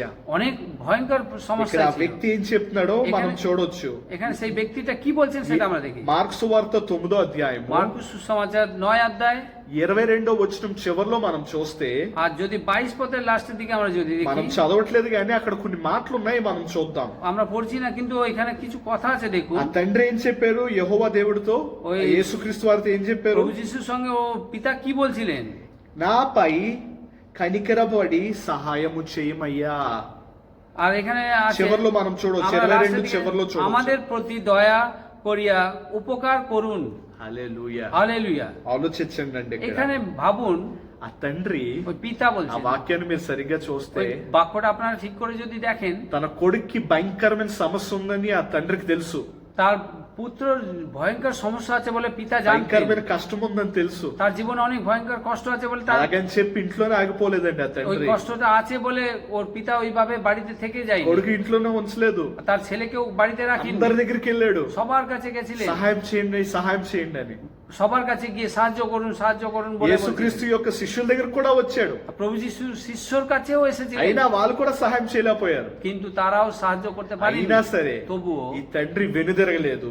কিন্তু ওনার বাবা ফিরে যায়নি। ఏం చేశాడు? উনি কি করেছেন? యేసుక్రీస్తు వారి దగ్గరికి প্রভু వెళ్ళి যিশুর কাছে ఏం গেছেন। చెప్పారండి? উনি কি বলছিলেন? అయ్యా నాపై కనికరం చూపించండి, నాకు సహాయం చేయండి. আমার প্রতি দয়া করো, উপকার করুন বলে উনি বলেছিলেন। ఎప్పుడైతే ఈ తండ్రి యేసుక్రీస్తు వారికి ఈ మాట చెప్పారో తన కుమారుడు గురించి, যখনই এই পিতাটা প্রভু যিশুর কাছে গিয়ে বলেছিলেন তার ছেলের জন্য, యేసుక్రీస్తు వారు ఒక మంచి వాక్యం చెప్పారండి. ఇక్కడ ఒక তখন మంచి మాట చెప్పారు ఆయన. প্রভু যীশু খ্রিস্ট সুন্দর একটা কথা বললেন। అదేంటో మనం చూద్దాం. সেটা কি আমরা দেখি? 23వ వచనాన్ని మనం చూస్తే, আর 23 পদটা আমরা দেখি, 9 আর మార్కు సువార్త 23। 9వ అధ్యాయము 23 మనం చూస్తే, మార్కు సుసమాచార 9 అధ్యాయ 23 పদটা যদি আমরা দেখি, నమ్ముట నీ వలనైతే నమ్మువానికి సమస్తము సాధ్యమని అతనితో యేసుక్రీస్తు వారు చెప్పెను. ওখানে কহিলেন, যিশু তাহাকে কহিলেন, যদি পারেন, যে বিশ্বাস করে তাহার পক্ষে সকলই সাধ্য। హల్లెలూయా. హల్లెలూయా। ఎవరైతే విశ్వాసం కలిగి ఉంటారో వాళ్ళ జీవితంలో, వాళ్ళ సమస్యల్లో ప్రతిదీ సాధ్యమే. విశ్వాసం కలిగి যে ఉండడం কেহ ప్రాముఖ్యం. যে বিশ্বাস করেন তার জীবনে সবকিছুই সাধ্য। ఎప్పుడైతే ఈ మాట యేసుక్రీస్తు వారు చెప్పారో, যখনই প্রভু যিশু এই কথাটা বলিলেন, అది ఒక అనుగ్రహం ఇచ్చే మాట అన్నమాట. সেটা ওর জীবনে একটা অনুগ্রহ জাগাচ্ছে। ఎప్పుడైతే యేసుక్రీస్తు వారు ఈ మాట చెప్పారో, যখনই প্রভু যিশু একটা এই কথা ఆ বলিলেন, తండ్రి, ఆ బాలుడి యొక్క తండ్రి ఒక మాట చెప్పాడు. সেই পিতা বলছিলেন, যে বাচ্চাটির পিতা বলছিলেন। 24వ వచనం చూడండి. এখানে 24 পদটা আমরা দেখি। 24వ వచనంలో తెలుగులో ఈ విధంగా ఉంది. నేను చిన్న మొక్క చదువుతున్నాను, అక్కడ చిన్న భాగం. నాకు అపనమ్మకం ఉండకుండా చెయ్యుము. আর এখানে আমরা দেখি মার্কুস সুসমাচার 9 অধ্যায় 24 পদে, এখানে আমার বিশ্বাসের প্রতিকার করুন। హల్లెలూయా. আমান। ఇక్కడ యేసుక్రీస్తు వారికి এখানে యేసుక్రీస్తు వారు చెప్పారు, প্রভু যিশু বললেন, విశ్వాసం ఉంటే যদি বিশ্বাস থাকে ఏదైనా సాధ్యమే. যা কিছু হোক সাধ্য। కానీ ఇక్కడ ఈ తండ్రి ఏం చెప్తున్నాడు? কিন্তু পিতা কি বলছেন? అయ్యా, হে পিতা, నాలో ఉన్న అపనమ్మకాన్ని, আর আমার মধ্যে যে অবিশ্বাস ছিল, ఆ విశ్వాసాన్ని విశ్వాసం చేయ్యా. সে অবিশ্বাসটাকে প্রতিকার করুন। హల్లెలూయా. হালেলুয়া। ఎంత ధైర్యం ఉండాలండి কত সাহস থাকতে হবে বলুন యేసుక్రీస్తు వారి దగ్గర ఈ మాట చెప్పడానికి. প্রভু যিশুর কাছে এসে এই কথাটা বলার ఎంత জন্য। వ్యక్తిత్వం కలిగి ఉండాలి యేసుక్రీస్తు వారి దగ్గర ఈ మాట చెప్పడానికి. কত বিশ্বাস রেখে প্রভু যিশুর কাছে এসে ఎంత সাহস রেখে సాహసం বলতে হবে। కలిగి ఉండాలి చెప్పండి. কত সাহস রেখে বলতে হবে అతను বলুন। ఒప్పుకున్నాడు, কিন্তু উনি স্বীকার తన করলেন, హృదయంలో ఉన్న మాటను ఒప్పుకున్నాడు, ওনার নিজের হৃদয়ের ভিতরে যা কিছু আছে উনি বিশ্বাস করলেন। తన హృదయంలో ఉన్న దుఃఖాన్ని ఒప్పుకున్నాడు, ওনার వేదనను ఒప్పుకున్నాడు. ওনার হৃদয়ের ভিতরে যে দুঃখ কষ্টটা আছে সেটাকে বিশ্বাস ఏం করলেন। చెప్పాడు? তারপরে কি বললেন? యేసుక్రీస్తు వారు, প্রভু যীশু খ্রিস্ট, నాలో అపనమ్మకం ఉంది, আমার মধ্যে অবিশ্বাস আছে, నా అపనమ్మకాన్ని తీసివేయండి అయ్యా. সেই অবিশ্বাস সরিয়ে আমাকে বিশ্বাস জাগান। మనలో కూడా చాలా మంది విశ్వాసుల్లో, আমাদের মধ্যে অনেক জনের অবিশ্বাসী আছেন, మనలో కూడా ఎంతో మందిలో আমাদের মধ্যে অনেক জনের ఇలాంటి అవిశ్వాసం కలిగి ఉన్నాను. এরকম অবিশ্বাস হয়ে আছে। మీలో అవిశ్వాసం కలగడం తప్పని నేను చెప్పట్లేదండి. আর আপনাদের মধ্যে অবিশ্বাস জেগেছে বলে আমি ভুল বলে আমি বলছি না। ఎంతో కష్టాలు ఉన్నాయి మీకు. আপনাদের জীবনে অনেক কষ্ট আছে। రాబోయే దినాల్లో, ఈ దినాల్లో మనం చూసుకుంటే আগামী দিনে বা এই দিনে আমরা দেখতে পাচ্ছি, మనం ప్రార్థన చేస్తూ ఉండాలి. আমরা প্রার্থনা করে থাকতে ఏం হবে। ప్రార్థన చేయాలి? কি প্রার্থনা করতে হবে? అయ్యా, হে পিতা, నాలో ఉన్న అప్రమకాన్ని తీసేయ్యా. আমার মধ্যে যে অবিশ্বাসটা বের করে দিন। నాకు శాలరీ రావట్లేదయ్యా, আর আমি মাইনা পাচ্ছি না, నాలో ఉన్న అప్రమకాన్ని తీసేయ్యా. আমার মধ্যে যে অবিশ্বাস বের করে দাও। నా గృహం నష్టమైపోయిందయ్యా, আমার গৃহটা নাশ হয়ে যাচ্ছে। నాలో ఉన్న అపనమ్మకాన్ని আমার తీసేయ్యా. মনের ভিতরে অবিশ্বাস সরিয়ে দাও। నేను ప్రెగ్నెన్సీలో ఉన్నానయ్యా, আমি গর্ভবতী হয়ে আছি, కష్టంలో ఉన్నానయ్యా, কষ্ট দুঃখতে నా আছি। యొక్క అవిశ్వాసాన్ని తీసేయ్యా. আমার মধ্যে যে অবিশ্বাসটা সরিয়ে দাও। నాకు ఉద్యోగం దొరకట్లేదయ్యా, আমি চাকরি পাচ্ছি না, నాలో ఉన్న విశ్వాసాన్ని తీసేయ్యా. আমার মধ্যে অবিশ্বাসটা সরিয়ে দাও। అవిశ్వాసాన్ని తీసేయ్యా. অবিশ্বাস সরিয়ে দাও। ఇలాంటి ప్రార్థన మీరు చేయాలి. এরকম ধরনের প্রার্থনা করুন। నేను ఎంతో మంది గురించి వింటున్నాను ఈ మధ్యన. আমি অনেক জনের জন্য এই মাঝে সাঝে শুনছি, చాలా మంది విశ్వాసము অনেক জনের বিশ্বাসটা సన్నబడిపోయింది. একদম কমিয়ে গেছে। నాకు తెలుసు, আমি জানি ఈ కాలం మీకు ఆ సమస్యను తీసుకొచ్చింది. এই కాলগুলো আপনাদের এই সমস্যাটা নিয়ে এসেছে। ఆ సమస్య వచ్చినప్పుడు, అవిశ్వాసం అనే సమస్య వచ్చినప్పుడు এই সমস্যা মানে অবিশ্বাসের সমস্যা যখন এসছে, మీరు ఏం చేయాలండి? তখন আপনারা কি করবেন? దేవుని యందు ঈশ্বরের প্রতি మీ దృష్టిని আপনাদের দৃষ্টি సంపూర్ణంగా తీసుకువెళ్ళండి. পূর্ণরূপে নিয়ে যান। హల్లెలూయా. হালেলুয়া। మీ దృష్టి আপনাদের দৃষ্টি కష్టం మీద ఉండకూడదు కానీ কষ্টের উপরে থাকতে নেই, ఎవరి మీద ఉండాలండి? কার উপরে রাখতে হবে? దేవుని మీద ఉండాలి. ঈশ্বরের ఆ উপরে। వాక్యంలో మనం ওই చూసుకుంటే বাক্যতে যদি ఆ আমরা দেখি, తండ్రి దృష్టి ఎక్కడ ఉంది? ওই পিতার দৃষ্টিটা কোথায় ছিল? దేవుని మీద ఉంది, యేసుక్రీస్తు వారి మీద ఉంది. প্রভু যিশুর খ্রিস্টর উপরে తన ছিল। తండ్రి యొక్క దృష్టి আর তার পিতার দৃষ্টিটা కుమారుడి యొక్క శరీరం మీద లేదు, ఆ కుమారుడి యొక్క అనారోగ్యం మీద లేదు, ఆ కుమారుడి యొక్క దైవాత్మ మీద లేదు. ওই পিতার দৃষ্টিটা তার যে পুত্রটার উপরে যে ভূত প্রেত ধরেছে তার উপরে নেই, তার কষ্টের উপরে নেই, তার ছেলের উপরে পুরো দৃষ্টি রাখিনি, తన దృష్టి ఎక్కడ పెట్టాడండి? কিন্তু তার দৃষ্টিটা কোথায় রেখেছে? కేవలం শুধুমাত্র యేసుక్రీస్తు వారి మీదే. প্রভু যিশু తన జీవితం కూడా కత్తి చివరి ఉందన్నమాట. তার దృষ্টিটাও সেই চাকুর লাস্টের দিকে, అయినా సరే యేసుక్రీస్తు వారి దగ్గరికి వెళ్ళి, কিন্তু প্রভু যিশুর কাছে গিয়ে, అయ్యా হে পিতা నాకు సహాయం చేయ్యా, আমাকে সাহায্য কর, అయ్యా হে পিতা నాపై కనికరం చూపించయ్యా, আমার উপরে দয়া দেখাও, అయ్యా হে পিতা నాలో నా విశ్వాసాన్ని తీసేయ్యా. আমার মধ্যে অবিশ্বাসটা সরিয়ে మీలో দাও। ఎంతమంది ఇలాంటి ప్రార్థన చేయగలుగుతారు? আপনাদের মধ্যে কতজন এই ধরনের మీలో প্রার্থনা అవిశ్వాసం ఉన్నప్పటికీ করে? আপনাদের মধ্যে অবিশ্বাস থাকলে পরে దేవునిలో ధైర్యంగా ఉండండి. ঈশ্বরের প্রতি ఆయన সাহস యందు భారం వేయండి. আর তার উপরে ভার রাখুন। మీరు చింతపడకండి. আপনারা দুঃখ మనలో পাবেন না। ఏంటంటే আর আমাদের মধ্যে কি, ఎప్పుడైనా ప్రాబ్లం సమస్య వచ్చిందనుకోండి, যখনই কোনো প্রবলেম সমস্যা এসছে, మన దృష్టి ఎక్కడ ఉంటుంది? তাহলে আমাদের দৃষ্টি কোথায় থাকে? ఆ దృష్టాంతం ఎక్కడ ఉంటుంది? সর্বদৃষ্টিটা কোথায় থাকে? ఆ సమస్య మీదే সেই ఉంటుంది. সমস্যার উপরে দাঁড়ায়। కరోనా వైరస్ మీదే ఉంటుంది, করোনা ভাইরাসের উপরে দাঁড়ায়, ఆంఫన్ మీదే ఉంటుంది, আমফানের উপরে দাঁড়ায়, ఆర్థిక సమస్య మీద আর্থিক ఉంటుంది, সমস্যার উপরে দাঁড়ায়। కుటుంబ సమస్యలు. మనలో చాలా మంది కుటుంబ సమస్యలు ఎదుర్కొంటున్నాం. నేను, మీరు, మనందరం ఎదుర్కొంటున్నాం. আমাদের মধ্যে সবাই আছেন যে সবাই সবার নিজে নিজে সংসার মানে পারিবারিক সমস্যার উপরে দাঁড়িয়ে আছেন। కానీ మనం ఏం చేయాలి? তাহলে আমরা কি మన করব? దృష్టి আমাদের দৃষ্টি ఆ కష్టం మీద ఉంచకూడదు, కానీ ওই কষ্টের উপরে রাখতে নেই, దేవుని మీద ఉంచాలండి. কিন্তু ঈশ্বর সদাপ্রভুর উপরে। ఎప్పుడైతే మన దృష్టి సంపూర్ణంగా ఆయన వైపు పెడతామో, যখনই আমরা পূর্ণ রীতিতে আমরা আমাদের দৃষ্টিটা ওনার উপরে রাখবো, మనకి ఏమొస్తుందండి? তখন আমাদের জীবনে কি আসবে? విడుదల వస్తుంది. মুক্তি మన পাবো। దృష్టి అంతా సమస్య మీద ఉంచామనుకోండి, ఆ సమస్య రోజు రోజుకి పెద్దగా అవుతానే ఉంటది. আর যখন আমাদের দৃষ্টি ওই সমস্যার উপরে যদি রাখি, তো সেটা আরো বড় সমস্যা మన হয়ে యొక్క দাঁড়ায়। దృష్టి మార్చుకోవాలి. তাহলে আমাদের দৃষ্টিটা পরিবর্তন మన অন্য জায়গায়, సంపూర్ణమైన దృష్టి আমাদের পূর্ণ রীতির দৃষ্টি ఎక్కడ ఉండాలండి? কোন জায়গায় দাঁড়াতে হবে?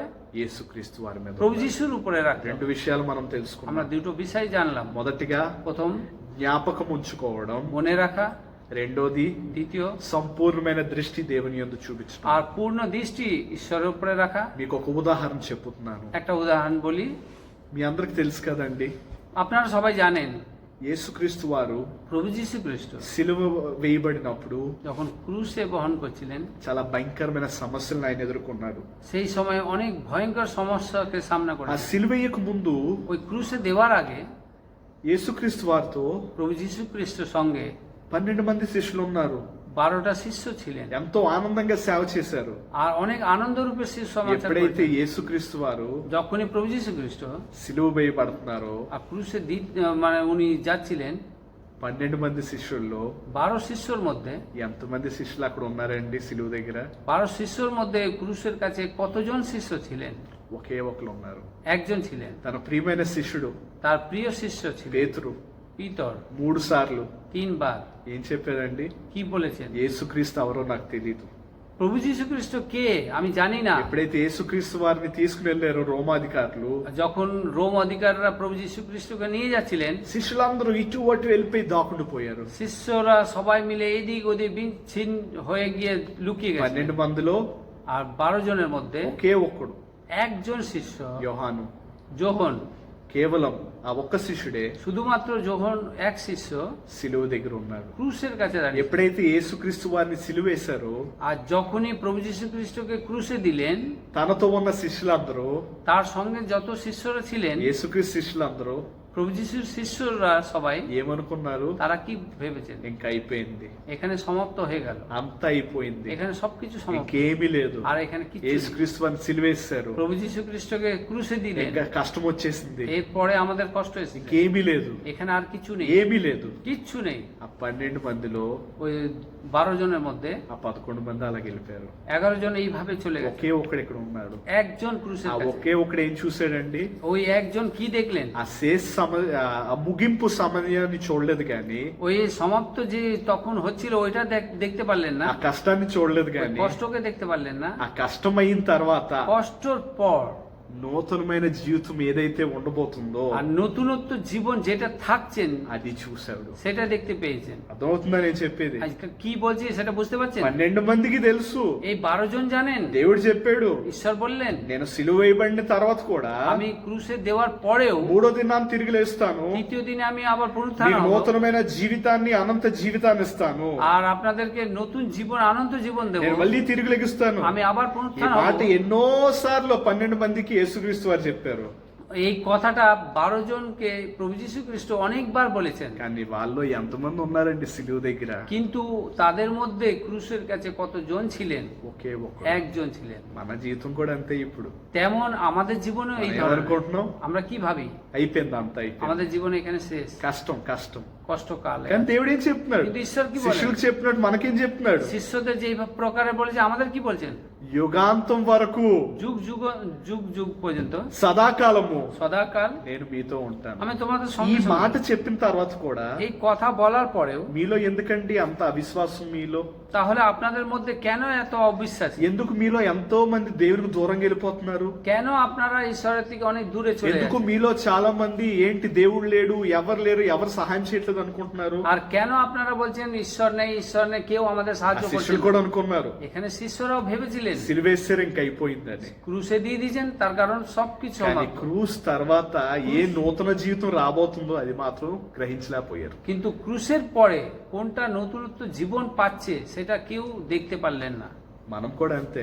আমরাও তেমন। దేవుడిచ్చిన వాగ్దానాన్ని చూడట్లేదు కానీ ঈশ্বর যে দেওয়াটা কথাটা সেটা আমরা কেউ দেখছি ఈ না। లోకాన్ని, এই জগৎকে, ఈ కష్టాల్ని, এই কষ্টকে, ఈ వ్యాధుల్ని, এই రోগকে, ఈ తుఫాల్ని, এই తుఫాన్কে, ఈ బాధల్ని, এই কষ্টগুলো, వీటినే చూస్తున్నాం మనం. এই সবগুলোকে వీటిని আমরা చూసి మనం ఏం చేస్తున్నాం? এই సবকে দেখছি আর দেখে কি করছি? ఎక్కడికో వెళ్ళి దాక్కుంటున్నాం. যে কোনো এক জায়গায় গিয়ে దేవుడు লুকোচ্ছি। మనల్ని ఏం చేయమన్నాడు? నిరీక్షణ కలిగి, విశ్వాసం కలిగి, విధేయత కలిగి జీవించండి.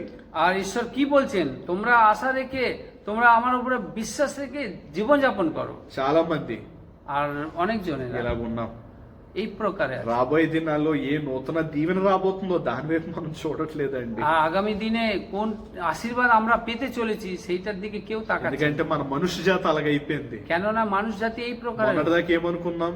গতকাল পর্যন্ত কি ఓ ভেবেছি? నాకు జ్ఞానం ఉంది, ও আমি অনেক জ্ঞানী আছি, నాకు డిగ్రీ ఉంది, আমার অনেক শিক্ষা నాకు শিক্ষিত చాకరీ আছি, ఉంది, আমার অনেক চাকরি నాకు আছে, బ్యాంక్ బ్యాలెన్స్ ఉంది, আমার ব্যাংক ব্যালেন্স আছে, శాలరీ ఉంది, মাইনা আছে, ఇల్లు ఉంది, আর ঘর বাড়ি আছে, చీరలు ఉన్నాయి, আর শাড়ি কাপড় আছে, బంగారం ఉంది, সোনা গয়না আছে। ఇవన్నీ ఉన్నాయి. ఇంకేం కావాలనుకున్నారు? এই সব আমার জীবনে আছে, আর কি দরকার? కానీ ఈ రోజు అన్ని ఏమైనా విలువ వస్తున్నాయో మీకు কিন্তু చెప్పండి? আজকের দিনে এই সব কিছু কি কোনো মূল্য দিচ্ছে? లేదండి. কিচ্ছু নেই। 2 కొరింథీయులకు రాసిన పత్రిక 5వ అధ్యాయం 17లో వచనంలో ఉంది, ఎవరైతే నాలో ఉన్నాయలా వాళ్ళు నూతన సృష్టి, పాతవి గతించెను, ఇదిగో సమస్తం కొత్తవాయను.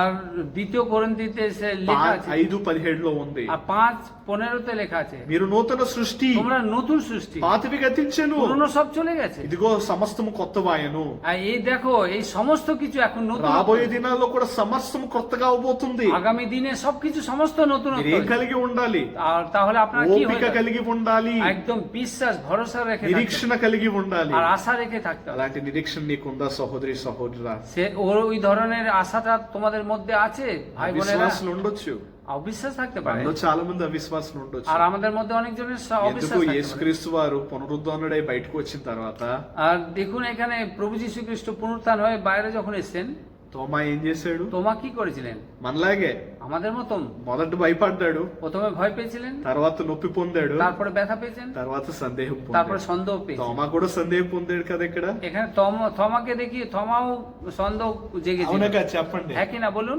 చాలా సందేహపడ్డాడు. অনেক সন্দেহ হয়েছিল, మనలో కూడా పడొచ్చు. আমাদের মধ্যেও অনেকজন হতে পারে, కానీ దేవుణ్ణి అడగండి, কিন্তু ঈশ্বরকে চান మనలో ఉన్న సందేహాలు తీసేయమని. আমাদের মধ্যে যে সন্দেহ আছে সেটাকে বের করে দিন।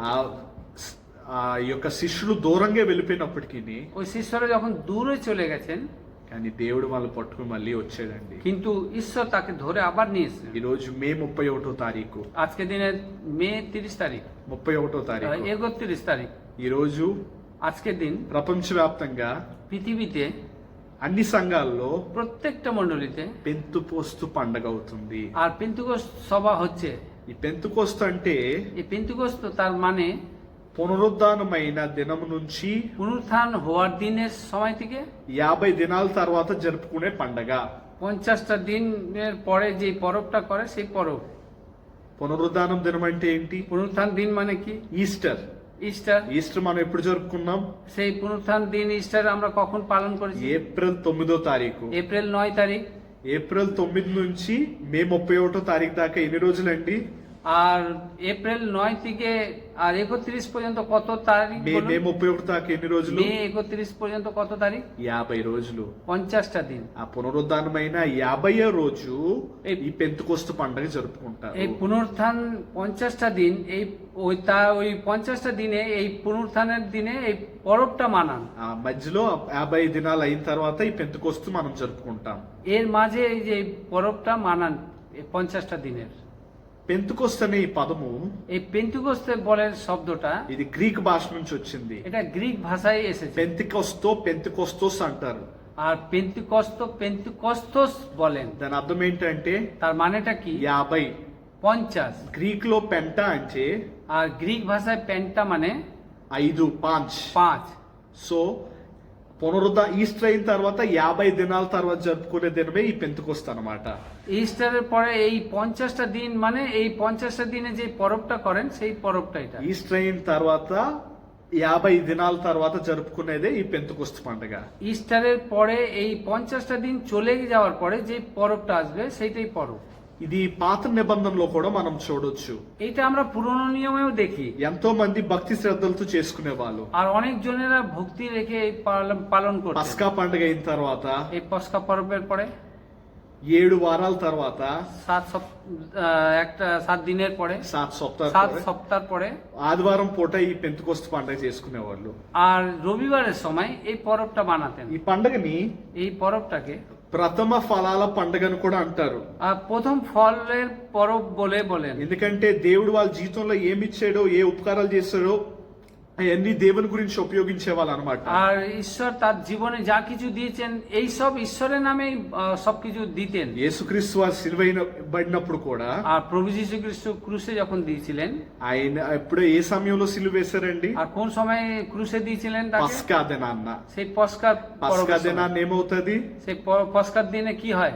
బలి అర్పణ జరుగుతుంది అనమాట. বলি দেন। ఆ పస్కా అయిన తర్వాత ওই পস্কার পরে 50 రోజుల తర్వాత 50টা দিনের পরে ఏమవుతుంది? কি হবে? పెంతెకొస్తు. పెంతెకొస్తు అంటే পেন্তিকোস্তার মানে దేవుడు మనకి ఇచ్చింది దేవుని గురించి ఉపయోగించుకోవడం అన్నమాట. ঈশ্বর আমাদের যাই কিছু দিয়েছেন তারই জন্য ব্যবহৃত করেছে। యేసుక్రీస్తు వారు প্রভু যীশু খ্রিস্ট పునరుద్ధానుడైన తర్వాత, পুনরুত্থানের পরে, పరలోకానికి వెళ్ళిపోయిన తర్వాత স্বর্গরাজ্যে যাওয়ার পরে 50 దినాలు 50টা দিন, ఆలోచించండి. ভাবুন 50 దినాలు 50টা দিন వాళ్ళ దగ్గర ఎవ్వరు లేరు, శిష్యుల దగ్గర ఎవ్వరు లేరు. শিষ্যদের কাছে কেউ ছিলেন না। అయినా సరే তবুও వాళ్ళ భక్తి విశ్వాసాలతో তাদের ভক্তি বিশ্বাসের রূপে దేవుడు ఏ మార్గంలో నడవమన్నాడు అదే మార్గంలో నడిచారు. ঈশ্বর যেইভাবে তাকে বলে দিয়েছেন যেই পথে চলতে সেই পথেই চলেছেন। 50 దినాల తర్వాత এই 50টা দিনের পরে అపోస్తల కార్యములు 2వ అధ్యాయం మనం చూస్తే, আমরা প্রেরিতর কাজ 2 অধ্যায় যদি দেখি, పెంతెకొస్తు దినం నాడు এই পেন্তিকোস্তের সময়ে 120 మంది আর 120 জন శిష్యులు ఎప్పుడైతే కూడి ఉన్నారో যখন শিষ্যরা একত্রিত হয়েছিলেন, గొప్ప పరిశుద్ధాత్మ వాళ్ళపైకి వచ్చింది. আর অদ্ভুত রীতিতে পবিত্র আত্মা তাদের মাঝে ఎప్పుడైతే పరిశుద్ధాత్మ వాళ్ళ దగ్గరికి వచ్చిందో যখনই ঈশ্বরের পবিত্র আত্মা তাদের মাঝে, ఎంతో మంది రక్షణ పొందారు. আর ওই সময় অনেক জনেরা ঈশ্বরের উদ্ধার ఎంత পেয়েছেন। గొప్ప సంఘటన అండి ఇది. এটা কত মহান ఆలోచించండి. దేవుని జ్ఞానం గొప్పది, ఆయన ఆలోచనలు ప్రణాళికలు గొప్పవి. আর ঈশ্বরের সবকিছু চিন্তাধারা সবকিছু দেখবেন অনেক অদ্ভুত। మీకేం చెప్పాను? একটু আগে কি বলা, పెంతెకొస్తు దినాన్న পেন্তিকোস্ত সময় అందరూ జెరూసలేంలో ఉన్నారు. সবাই মিলে জেরুজালেমে ছিলেন। అక్కడ 3000 మంది కూడా আর ওখানে 3000 লোকেরা ఆ పెంతెకొస్తు పండుగ చేసుకోవడానికి ওই পেন্তিকোস্তের পরবটা মানানোর জন্য ఆ అప్పర్ రూమ్ దగ్గరకు వచ్చారు. ওই উঁচু জায়গায় এসেছিলেন। ఎప్పుడైతే ఈ పరిశుద్ధాత్మ వచ్చిందో, যখনই পবিত্র আত্মা তাদের মাঝে এসেছে, ఫస్ట్ ఎవరి మీదకి వచ్చిందండి? প্রথমে কার উপরে এসেছে? 120 మందికి వచ్చింది. 120 জনের উপরে వాళ్ళ এসেছে। ద్వారా ওনার মাধ্যমে ఎంతమంది రక్షణ పొందారు? কতজন উদ্ধার পেয়েছিলেন? 3000 మంది. 3000 লোকেরা উদ্ধার পেয়েছে। హల్లెలూయా. హల్లెలూయా। ఒకే రోజు ఒకే సమయంలో একই দিনে একই সময়ে దేవుడు అంత గొప్పవాడండి. ঈশ্বর মহান, ఆయన కార్యాలు అంత గొప్పవి. ঈশ্বরের কার্যকারী অত মহান। 120 మంది నుంచి 3000 మంది దేవుని మార్గంలో నడిచారు. আর 120 জনের মাধ্যমে আর 3000 লোক পরিবর্তন হলো। ఎంత గొప్ప దీవెన అండి. কত ఆ অদ্ভুত। రోజు ఆ సంఘటన ద్వారా ওই দিনে ওই ঘটনার মাধ্যমে యేసుక్రీస్తు వారు প্রভু যীশু খ্রিস্ট ఒక సందేశాన్ని ఇచ్చారు. একটা খবর দিলেন, నేను আমি కేవలం యూదులకు చెందిన వాడిని కాదు আমি కానీ শুধুমাত্র ইহুদিদের জন্য নয়, అందరి గురించి, আমি সবার জন্য, ప్రపంచ পৃথিবীতে వ్యాప్తి గురించి నేను వచ్చాను. পৃথিবীতে যতজন আছে সবার জন্য আমি এসেছি। ఆ యోయేలు చెప్పిన ప్రవచనం కూడా నెరవేరింది. ওই জোয়েলটা যে বলেছেন, ভেবেছেন, বলেছেন, সেটাও পূর্ণ হয়েছে। మీకు ఇంకో మంచి మాట చెప్తాను. আরেকটা ভালো কথা বলি, యేసుక్రీస్తు వారిని సిలువేసినప్పుడు প্রভু যীশু খ্রিস্টকে যখন ক্রুশে দিয়েছিলেন, ఏ శిష్యులైతే వెళ్ళిపోయి దాక్కున్నారో যেই শিষ্যরা গিয়ে লুকিয়েছিলেন, ఆ శిష్యుల దగ్గరికి সেই শিষ্যদের কাছেই యేసుక్రీస్తు వారు మళ్ళీ వచ్చారు పునరుద్ధానుడు అయిన తర్వాత. আর প্রভু যীশু যখন পুনরুত্থান হয়েছেন, সেই শিষ্যর কাছে আবার ফিরে এসেছিলেন। కావలిస్తే আর চাইলে পরে యేసుక్రీస్తు వారు వాళ్ళ దగ్గరికి వెళ్లకుండా ఉండాల్సిందే. প্রভু যীশু খ্রিস্ট তাদের কাছে নাই যেতে পারতেন, కావలిస్తే యేసుక్రీస్తు వారు వారి మీద కోపం చూపించాల్సిందే. আর উনি যদি চাইতেন যে ওনার উপরে, শিষ্যদের উপরে অনেক রেগে যেতেন হয়তো, కానీ యేసుక్రీస్తు వారు అలా చేయలేదండి. কিন্তু প্রভু যীশু খ্রিস্ট వాళ్ళకి ওরকম రెండో করেননি। అవకాశాన్ని ఇచ్చారు. তাদেরকে দ্বিতীয় వాళ్ళ সুযোগটা দিয়েছেন, అవిశ్వాసాన్ని విశ్వాసాన్ని చేశారు. তাদের মনে যে অবিশ্বাসটা বিশ্বাস জাগিয়েছে। ఎంత గొప్పదంటే কত অদ্ভুত বলুন, చేపలు పట్టే వాళ్ళని, যারা মাছ জেলেরা ছিলেন, ఆ జాలరుల్ని ওই জেলেদেরকে ఏం చేశారండి దేవుడు? ঈশ্বর কি করলেন? మనుషులు పట్టు జాలరుగా చేశారు. মানুষ মানে মানুষকে ধরার মতন জেলে তৈরি করেছে। హల్లెలూయా. হালেলুয়া। మామూలు జాలరుల్ని আর ఎమ్নি జেলে ছিলেন, ఆ పెంతెకొస్తు దినం జరిగిన సంఘటన ద్వారా এই সেই পেন্তুকস্তের সময় যে ঘটনাটা ঘটেছে, ওই ঘটনার মাধ্যমে జాలరుల్ని সেই মাছ ধরার জেলেদেরকে, మనుషులు పట్టు ఆత్మల పట్టు జాలరుల కింద చేశారు దేవుడు. আর তাদেরকে এইভাবে তৈরি করেছেন, মানুষকে ধরার জেলে তৈরি করেছেন। రెండోదిగా দ্বিতীয়, భయముతో ఉన్న ఈ వ్యక్తుల్ని, আর যে ব্যক্তিরা ভয়ে ছিলেন, పిరికితనంతో ఉన్న ఈ వ్యక్తుల్ని অনেক ভীততে যারা ছিলেন, యేసుక్రీస్తు యొక్క సేవ నిమిత్తం సైనికులుగా చేశారు. আর প্রভু যীশু খ্রিস্ট সুসমাচারের মাধ্যমে সৈনিক তাকে তৈরি করেছে। హల్లెలూయా. হালেলুয়া। దాకున్న ఈ పిరికి వాళ్ళని যারা লুকিয়েছিলেন, যে ভীতরা, ఈ రోజు ఏమయ్యారండి? আজকে দিনে কি হলেন? యేసుక్రీస్తు యొక్క సేవకులు అయ్యారు, సైనికులు అయ్యారు. আর আজকের দিনে ঈশ্বরের প্রভু যীশু খ্রিস্ট সুসমাচার করবেন, আর তার সৈনিক তৈরি হয়েছে। మూడోదిగా আর তৃতীয়, పనికిరాని వీళ్ళని যারা অযোগ্যতা ছিলেন, వీళ్ళు ఏం చేశారండి? దేవుడు তাকে কি করেছেন ঈশ্বর? యోగ్యులుగా అపోస్తుల కింద చేశారు. তাকে যোগ্যতার রূপে, অপোস্তল রূপে করেছেন। కేవలం ఎప్పుడైంది? এই শুধুমাত্র কখন হয়েছে? వీళ్ళందరూ వెళ్ళి এরা সকলে গিয়ে ఎప్పుడైతే వాళ్ళకున్న అవిశ్వాసాన్ని విశ్వాసం చేయమని దేవుణ్ణి అడిగారో, তাদের ভিতরে যা অবিশ্বাসটাকে বিশ্বাসের রূপে তৈরি করেছেন, প্রভু যীশুকে దేవుడు চাইলেন। అలా చేశాడు. প্রভু যীশু ఆ তেমনই করেছেন। రోజుల్లో చేసిన దేవుడే আর ওই দিনে যারা ঈশ্বর যে করেছিলেন, ఈ రోజు కూడా మన జీవితంలో আর చేయగలరు. আজকের দিনেও আমাদেরকে করতে পারে। పేతురు পিতর 3 సార్లు యేసుక్రీస్తుని తృణీకరించారు. నాకు తెలియదు, నాకు తెలియదు, నాకు తెలియదు అన్నారు. পিতর প্রভু যীশু খ্রিস্টকে বলেছেন, 3 বার উনি অস্বীকার করেছেন যে আমি জানি না, ওনাকে চিনি না বলেছেন। కానీ యేసుక్రీస్తు వారు ఏం చేశారు? প্রভু যীশু কি করেছেন? పేతుర్నే ఎంచుకుని পিতরকে বেছে নিয়ে మొదటి శుభ సందేశాన్ని, గాస్పల్ మెసేజ్ ఎవరు ఇప్పించారండి బైబిల్లో? বাইবেলের মধ্যে প্রথম সুসমাচার কার মাধ্যমে হয়েছিল? పునరుద్ధానం తర్వాత পুনরুত্থানের পরে పేతురు. পিতর, ఏ వ్యక్తి అయితే যে ব্যক্তি తన నోటితో చెప్పాడో তার মুখ দিয়ে বলেছেন యేసుక్రీస్తు నాకు తెలియదని, যে প্রভু যীশু খ্রিস্টকে আমি চিনি না, জানি না বলে বলেছিলেন, ఆ వ్యక్తి সেই ব্যক্তি ఏం చేస్తున్నాడండి ఇప్పుడు? উনি কি করছেন? దేవుని యొక్క వాక్యం చెప్తున్నాడు. ঈশ্বরের সুসমাচার করছেন। పేటర్, পিতর, దీని అర్థం ఏంటో తెలుసా? এর মানেটা কি? అసలు ఈ అర్థము এই పెట్రా. এর মানেটা হচ্ছে পেট্রা। పెట్రా అంటే পেট্রার মানে పెద్ద రాయ, ద రాక్. আর বড় একটা পাথর। మీకు తెలుసు కదా, বাংলাలో కూడా ఆ పదం ఉంది. সেই పాతోర్ అంటాం కదా మనం. আর বাংলাতেও সেই শব্দ আছে, ভালো পাথর।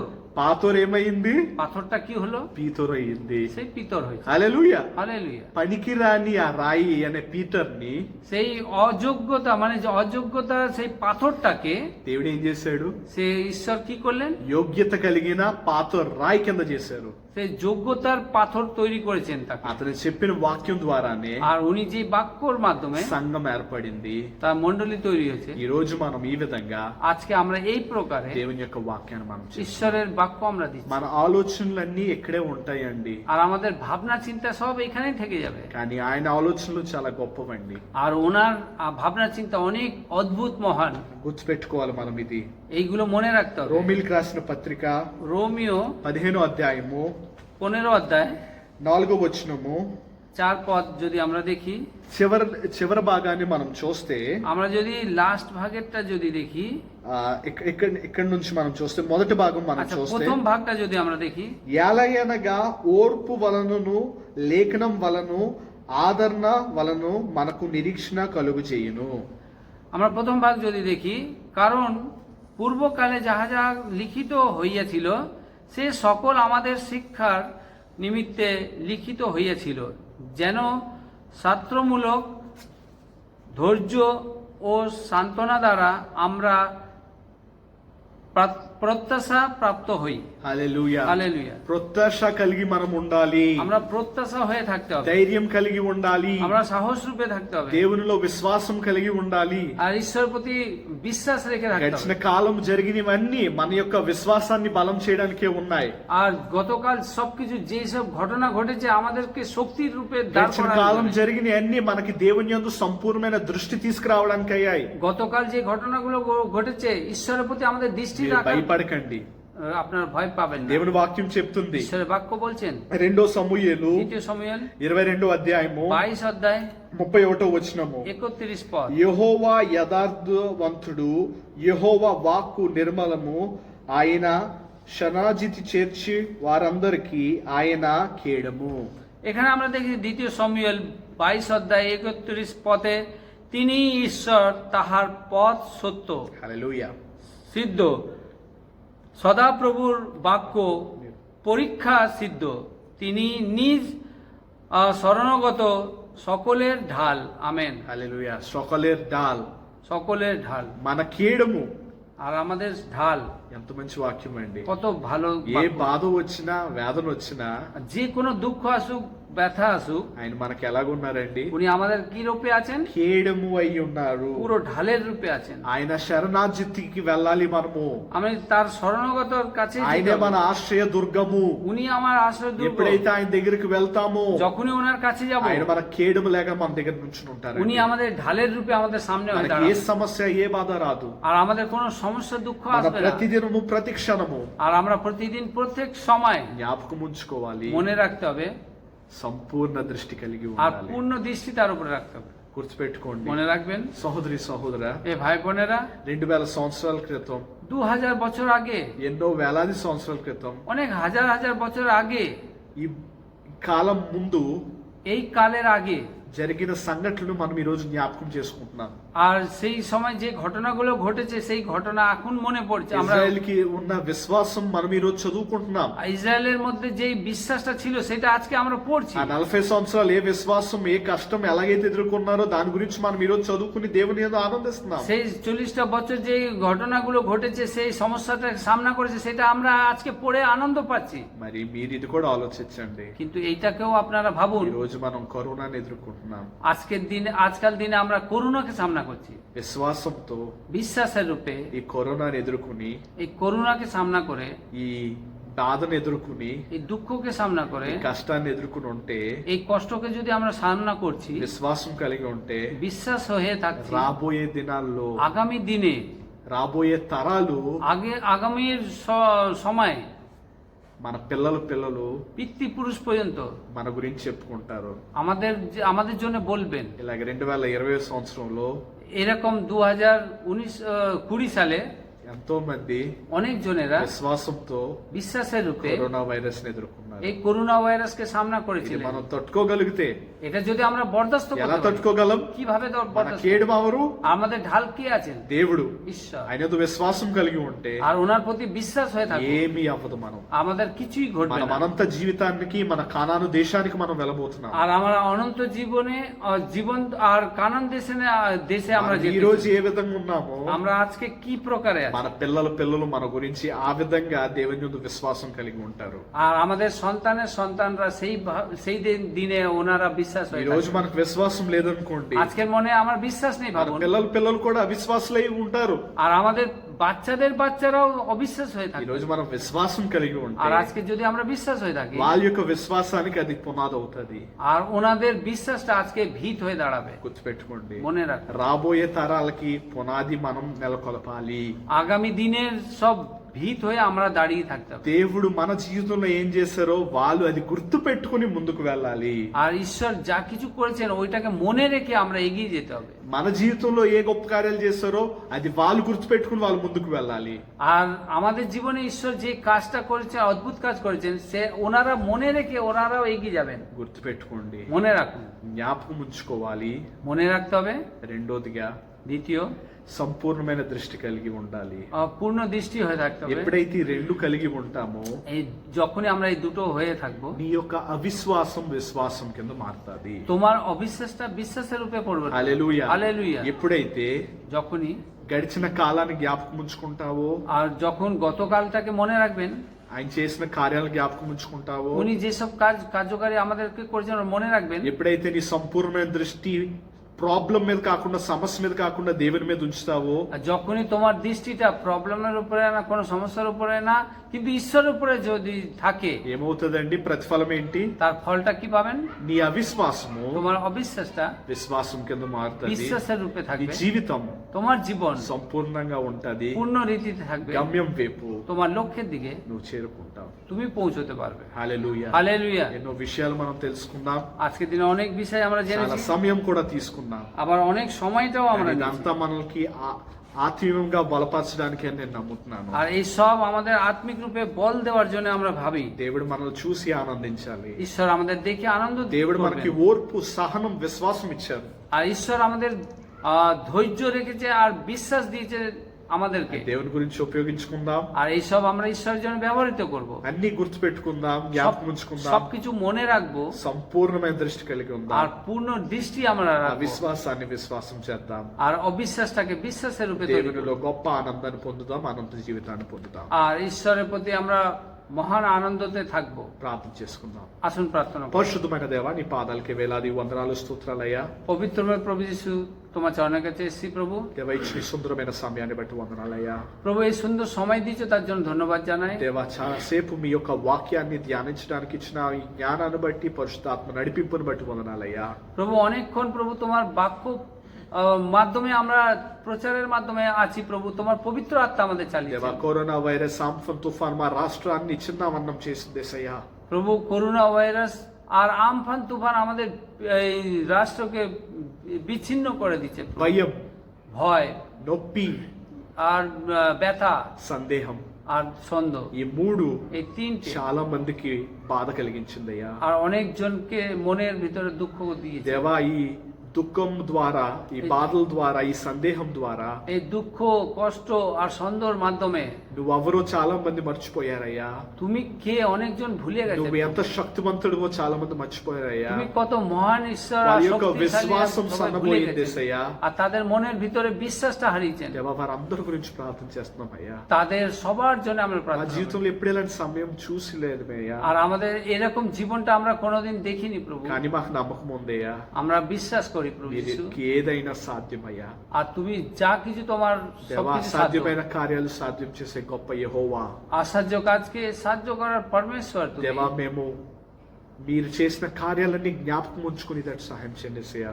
প্রভু তুমি যেসব কার্যকারী করেছো সেটাকে স্মরণ করতে পারি সাহায্য করো। అలాగే তেমন మీ అందు సంపూర్ణమైన దృష్టి కలిగి ఉండి దాన్ని సహాయం చేయండి అయ్యా। তোমার প্রতি সম্পূর্ণ দৃষ্টি হয়ে থাকতে পারি మా সাহায্য করো। విశ్వాసాన్ని విశ్వాసం చేయండి యేసయ్యా। আর আমাদের অবিশ্বাসটা বিশ্বাসের রূপে దేవా, করো మే প্রভু। మాసంలో మాకు ఎంతగానో తోడుకుండి సహాయం చేశారు এই యేసయ్యా। মে మాসটা পুরো আমাদের সুন্দরভাবে সুরক্ষিত রেখেছে। మమ్మల్ని అందరినీ కాచి కాపాడిన విధానాన్ని బట్టి వందనాలయ్యా। আর আমাদেরকে সবাই সকলকে তুমি রক্ষা করেছো దేవా, তার ఈ জন্য। సంవత్సరంలో 6 నెలల్లోకి మేము అడుగు పెట్టబోతున్నాం అయ్యా। এই পাঁচ মাসে প্রভু, এই 6টি মাসে আমরা প্রবেশ করতে চলেছি। రేపటి నుంచి మేము జూన్ నెలలోకి అడుగు పెట్టబోతున్నాం কালকে యేసయ్యా। থেকে জুন মাসে প্রবেশ করতে దేవా, চলেছি। జూన్ నెలంతా తోడుకుంటూ సాయం చేయండి యేసయ్యా। এই পুরো জুন মাসটা তুমি আমাদের మీ সঙ্গে తోడు, থাকো। దీవెన, కాపుదలు నడిపింపు అనుగ్రహించి సాయం তোমার చేయండి యేసయ్యా। আশীর্বাদ, তোমার ছায়া, তোমার হাতের ছায়ার তলে আমাদের রাখো। దేవా, ఎవరైతే ఆంఫాన్ తుఫాన్ ద్వారా నష్టపోయారో వాళ్ళందరికీ మీరే ధైర్యాన్ని, బలాన్ని అనుగ్రహించి సాయం చేయండి అయ్యా। প্রভু এই আমফান তুফানে যতজন নষ্ট হয়েছে প্রভু সবকে তুমি আশীর্বাদ দিয়ে তাকে దేవా, সবকিছু ఎవరైతే পূর্ণ కరోనా করো। వైరస్ తో బాధపడుతున్నారో వాళ్ళందరికీ మీరే స్వస్థ అనుగ్రహించి సహాయం আর చేయండి যারা যারা করোনা ভাইরাসে দুঃখ কষ্ট পাচ্ছে তাদেরকে তুমি তাকে ఆశీర్వాদ করো దేవా ఏ విధంగా అయితే పెంతుకొస్తు దినం దేవా మరి యొక్క రక్షణ మార్గంలో నడిచేలా చేసిందో విమోచన ఇచ్చిందో దేవా మా జీవితాల్లో కూడా అలాంటి పెంతుకొస్తు దినం యొక్క ఆత్మను అనుగ్రహించి సహాయం చేయండి అయ్యా আর যেই প্রকার পেন্তেকোস্তের মাধ্যমে প্রভু যে আশীর্বাদ দিয়েছো প্রভু আমাদের জীবনেও তেমনই আশীর্বাদ আমাদের যোগাও మీ প্রভু। కృపా దీవెన కాపుదల కటాక్షం మాతో ఎల్లప్పుడూ ఉండేలా సహాయం చేయమని আর సర్বসময় তোমার কৃপা দয়া আর তোমার মমতা আশীর্বাদ আমাদের এই সঙ্গে রাখো। প্রার্থনে এই প্রার্থনা తండ్రి కుమార పరిశుద్ధాత్మ త్రియేక దేవుని నామం పేట అడిగి వేడుకుంటున్నాం తండ్రి পিতা পুত্র পবিত্র আত্মার নামে প্রভু যিশুর নামে আমি চাইলাম Amen. Amen Thank you, Jesus. Thank you, Jesus. Thank you, Jesus. Thank you, Jesus. Hallelujah. Hallelujah. Hallelujah.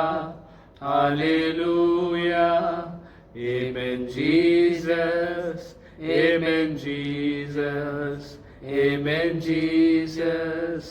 Amen, Jesus. May the grace of our Lord and Savior Jesus Christ, the love of God, and the sweet communion of the Holy Spirit rest and abide with Assembly of Christ Church, the town of Barrackpur, the town of West Bengal, as you have been protecting us from the dangerous coronavirus and the super cyclone called Amphan. May your grace be abundantly poured upon each and every one of us, both now and forevermore. Amen. Amen. Amen. সবাইকে জয় যিশু সবাইকে জয় যিশু। దేవుడు మిమ్మల్ని దీవించి ఆశీర్వదించును గాక ঈশ্বর আপনাদের সকলকে আশীর্বাদ మీ করুন। అందరికీ ఒక విజ్ఞప్తి আর সকলকে একটা বিনীত করছি గడిచిన దినం গত দিনে మన మాననీయ ముఖ్యమంత్రి గారైనటువంటి మమతా బెనర్జీ గారు আমাদের মাননীয় মুখ্যমন্ত্রী মমতা ব্যানার্জি ఒక ప్రకటన చేశారు একটা ঘোষণা করেছিলেন జూన్ 1వ తారీఖు నుంచి জুন 1 তারিখে చర్చెస్ మసీద్ మందిర్లన్నీ తెరుచుకోవచ్చని চার্চ মসজিদ আর মন্দিরগুলো ওপেন করতে পারেন বলে। కానీ ఇప్పటి వరకు మాకు ఇంకా ఏమీ అఫీషియల్ నోటీస్ రాలేదు আর এখন পর্যন্ত আমাদের অফিসিয়াল নোটিশ কেউ পাইনি। దయచేసి మీరు ఎవ్వరూ తొందరపడి సంఘంకి ఈ సమయంలో రావద్దు మీకు ఎంతో ప్రాబ్లం ఉండొచ్చు আর দয়া করে আপনারা তাড়াহুড়া করে এই আমাদের মন্ডলীতে এসে যাবেন না, ఎందుకంటే ఎప్పటికీ రెస్ట్రిక్షన్స్ ఉన్నాయి কেননা এখনো অনেক কিছু রেস্ট্রিকশন আছে। ఈ ఆదివారం పూట ఇక్కడికి రావడం కష్టం ఇంకా మనం లాక్డౌన్ లోనే ఉన్నాం এখন আমরা লকডাউনের মাধ্যমে আছি। దేవుని చిత్తం అయితే যদি ঈশ্বরের উচিত হলে ప్రార్థన చేయండి আর প্রার্থনা করুন। జూన్ 7వ తారీఖు জুন 7 তারিখ మనం আমরা గవర్నమెంట్ రూల్ ప్రకారం সরকারি রুল প্রকারে మన సంఘాన్ని తెరుస్తాం আমরা মন্ডলী খুলবো, కాకపోతే কিন্তু సర్వీసులు మనం జరుపుకోలేం గవర్నమెంట్ రూల్ ప్రకారం আমরা সার্ভিসটা করতে পারবো না গভর্নমেন্ট রুলের অনুসারে। ప్రార్థించండి প্রার্থনা করুন 2 నెలల నుంచి మన ప్రభుభోజన సంస్కారాన్ని మనం తీసుకోలేదు আর প্রার্থনা করুন। আমরা 2 সপ্তাহ ধরে প্রভুভোজ সংস্কার করিনি। వీలైతే 7వ తారీఖు আর এখানে যদি সুযোগ হয় 7 তারিখে ప్రభు భోజనం ఇస్తాం আমরা প্রভুভোজন দেব। సంఘములోకి 10 మంది మాత్రమే మేము అలౌ చేస్తాం আর মন্ডলীতে 10 জনকে আমরা অ্যালাউ করব। వాళ్ళు అయిన తర్వాత బయట ఉన్న 10 మంది వస్తూ ఉంటారు আর ওটা শেষের পরে 10 জন আবার প্রবেশ করবে মন্ডলীতে। దయచేసి జ్ఞాపకం ఉంచుకోండి আর দয়া করে এটা মনে রাখবেন, ఈ కరోనా వైరస్ లక్షణాలు ఉంటే আর যদি আপনাদের শরীরে যদি করোনা ভাইরাসের যদি লক্ষণ থাকে, జ్వరం తలనొప్పి ఏమైనా ఉంటే জ্বর মাথা ব্যথা যদি কাশি থাকতে পারে, మీరు గుర్తుపెట్టుకుని আর এটা মনে রেখে మీరు రాకుండా ఉంటే మంచిదని మేము మీకు విజ్ఞప్తి చేస్తున్నాం আর আপনারা যদি না আসেন তা আমি এটাই আশা করি আর বিজ্ঞপ্তি করি। రూల్స్ ఫాలో చేయాలి আর এটা আমাদের ఒకసారి নিয়ম మీరు পালন వచ్చిన করতে తర్వాత হবে। మీరు వెనక్కి వెళ్ళిపోవడం మంచిది కాదు అందుకనే ముందుకు చెప్తున్నాను ఈ రోజు 7వ తారీఖు కాకపోయినా 14వ తారీఖు అన్నా మీరు తీసుకోవచ్చు আর আপনাদেরকে এটা ঘোষণা করছি কেন, আপনাদের শরীর যদি খারাপ থাকে আপনারা আসার দরকার নেই। আর যদি এসে এখান থেকে আপনাদের ঢুকতে দেবে না, এটাও আপনাদের অসুবিধা বাধা আসতে পারে। কিন্তু এই 7 তারিখে না পেলেও 14 তারিখে আপনাদেরকে দেওয়া হবে। ధైర్యం కలిగి ఉండండి దేవుడు మనకన్నీ సమకూర్చేవాడు আর আপনার সাহস রূপে থাকুন, ঈশ্বর আমাদের সবকিছু సమయం যোগান দেন। పాలించాల్సి ఉంటది మీ అందరికి আর সময়কে পালন করতে হবে। మీరందరూ ఓపికతో నిలబడాలి আর আপনারা సবাই বাইরে ধৈর্য রেখে 7వ দাঁড়াতে হবে। తారీఖు గురించి అఫీషియల్ మెసేజ్ లేకపోతే న్యూస్ కవర్ మీ అందరికి SMS రూపంలో లేదా వాయిస్ మెసేజ్ రూపంలో వాట్సాప్ ద్వారా SMS ద్వారా మీకు పంపించబడటం అవుతుంది এই 7 তারিখের জন্য আপনাদেরকে যে কোনো প্রকারে SMS পাওয়া যাবে, হোয়াটসঅ্যাপের মাধ্যমে হোক বা খবরের মাধ্যমে মেসেজের মাধ্যমে আপনারা খবর পাবেন। మీరు వచ్చేటప్పుడు যখন আপনারা আসবেন మాస్క్ కంపల్సరీ. আর মাস্ক লাগিয়ে আসবেন, మీరు వచ్చినప్పుడు మీతో పాటు మీ శానిటైజర్ తీసుకుని రావాలి. আর আপনারা যখন আসবেন চার্চে আপনাদের সঙ্গে সঙ্গে আপনাদের হাতে একটা স্যানিটাইজার নিয়ে আসবেন। సోషల్ డిస్టెన్సింగ్ మనం పాటించాలి. আর আমরা দূরত্ব মেনটেন করে চলবো। ఈ 3 విషయాలు జ్ఞాపకం ఉంచుకోవాల్సిందిగా కోరుకుంటున్నాం. এই 3টে বিষয় মনে রেখে চলবেন, ప్రార్థించండి, প্রার্থনা করুন, ఎదురు చూద్దాం. আমরা অপেক্ষা করি। 7వ తారీఖు ఆదివారం మీ అందరిని చూడాలని నాకు మనస్ఫూర్తిగా ఉద్దేశం, ఆశ కలిగినే ఉన్నాను. আর 7 তারিখ আপনাদের সকলকে দেখার জন্য আমি খুবই আশা রেখে আছি। చిత్తమైతే ঈশ্বরের যদি উচিত হয় ఖచ్చితంగా మనం కలుద్దాం. আর আমরা অবশ্যই একত্রিত হব। దేవుడు మిమ్మల్ని దీవించి ఆశ్రయించును గాక. ঈশ্বর আপনাদের সবাইকে আশীর্বাদ করুন। জয় যিশু, জয় জয় মসিকি, জয় মাসি, praise the Lord. Praise the Lord. God bless you all. ঈশ্বর আপনাদের সকলকে আশীর্বাদ করুন। Thank you all.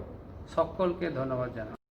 ধন্যবাদ, ধন্যবাদ, পেয়েছি কত আশীর্বাদ।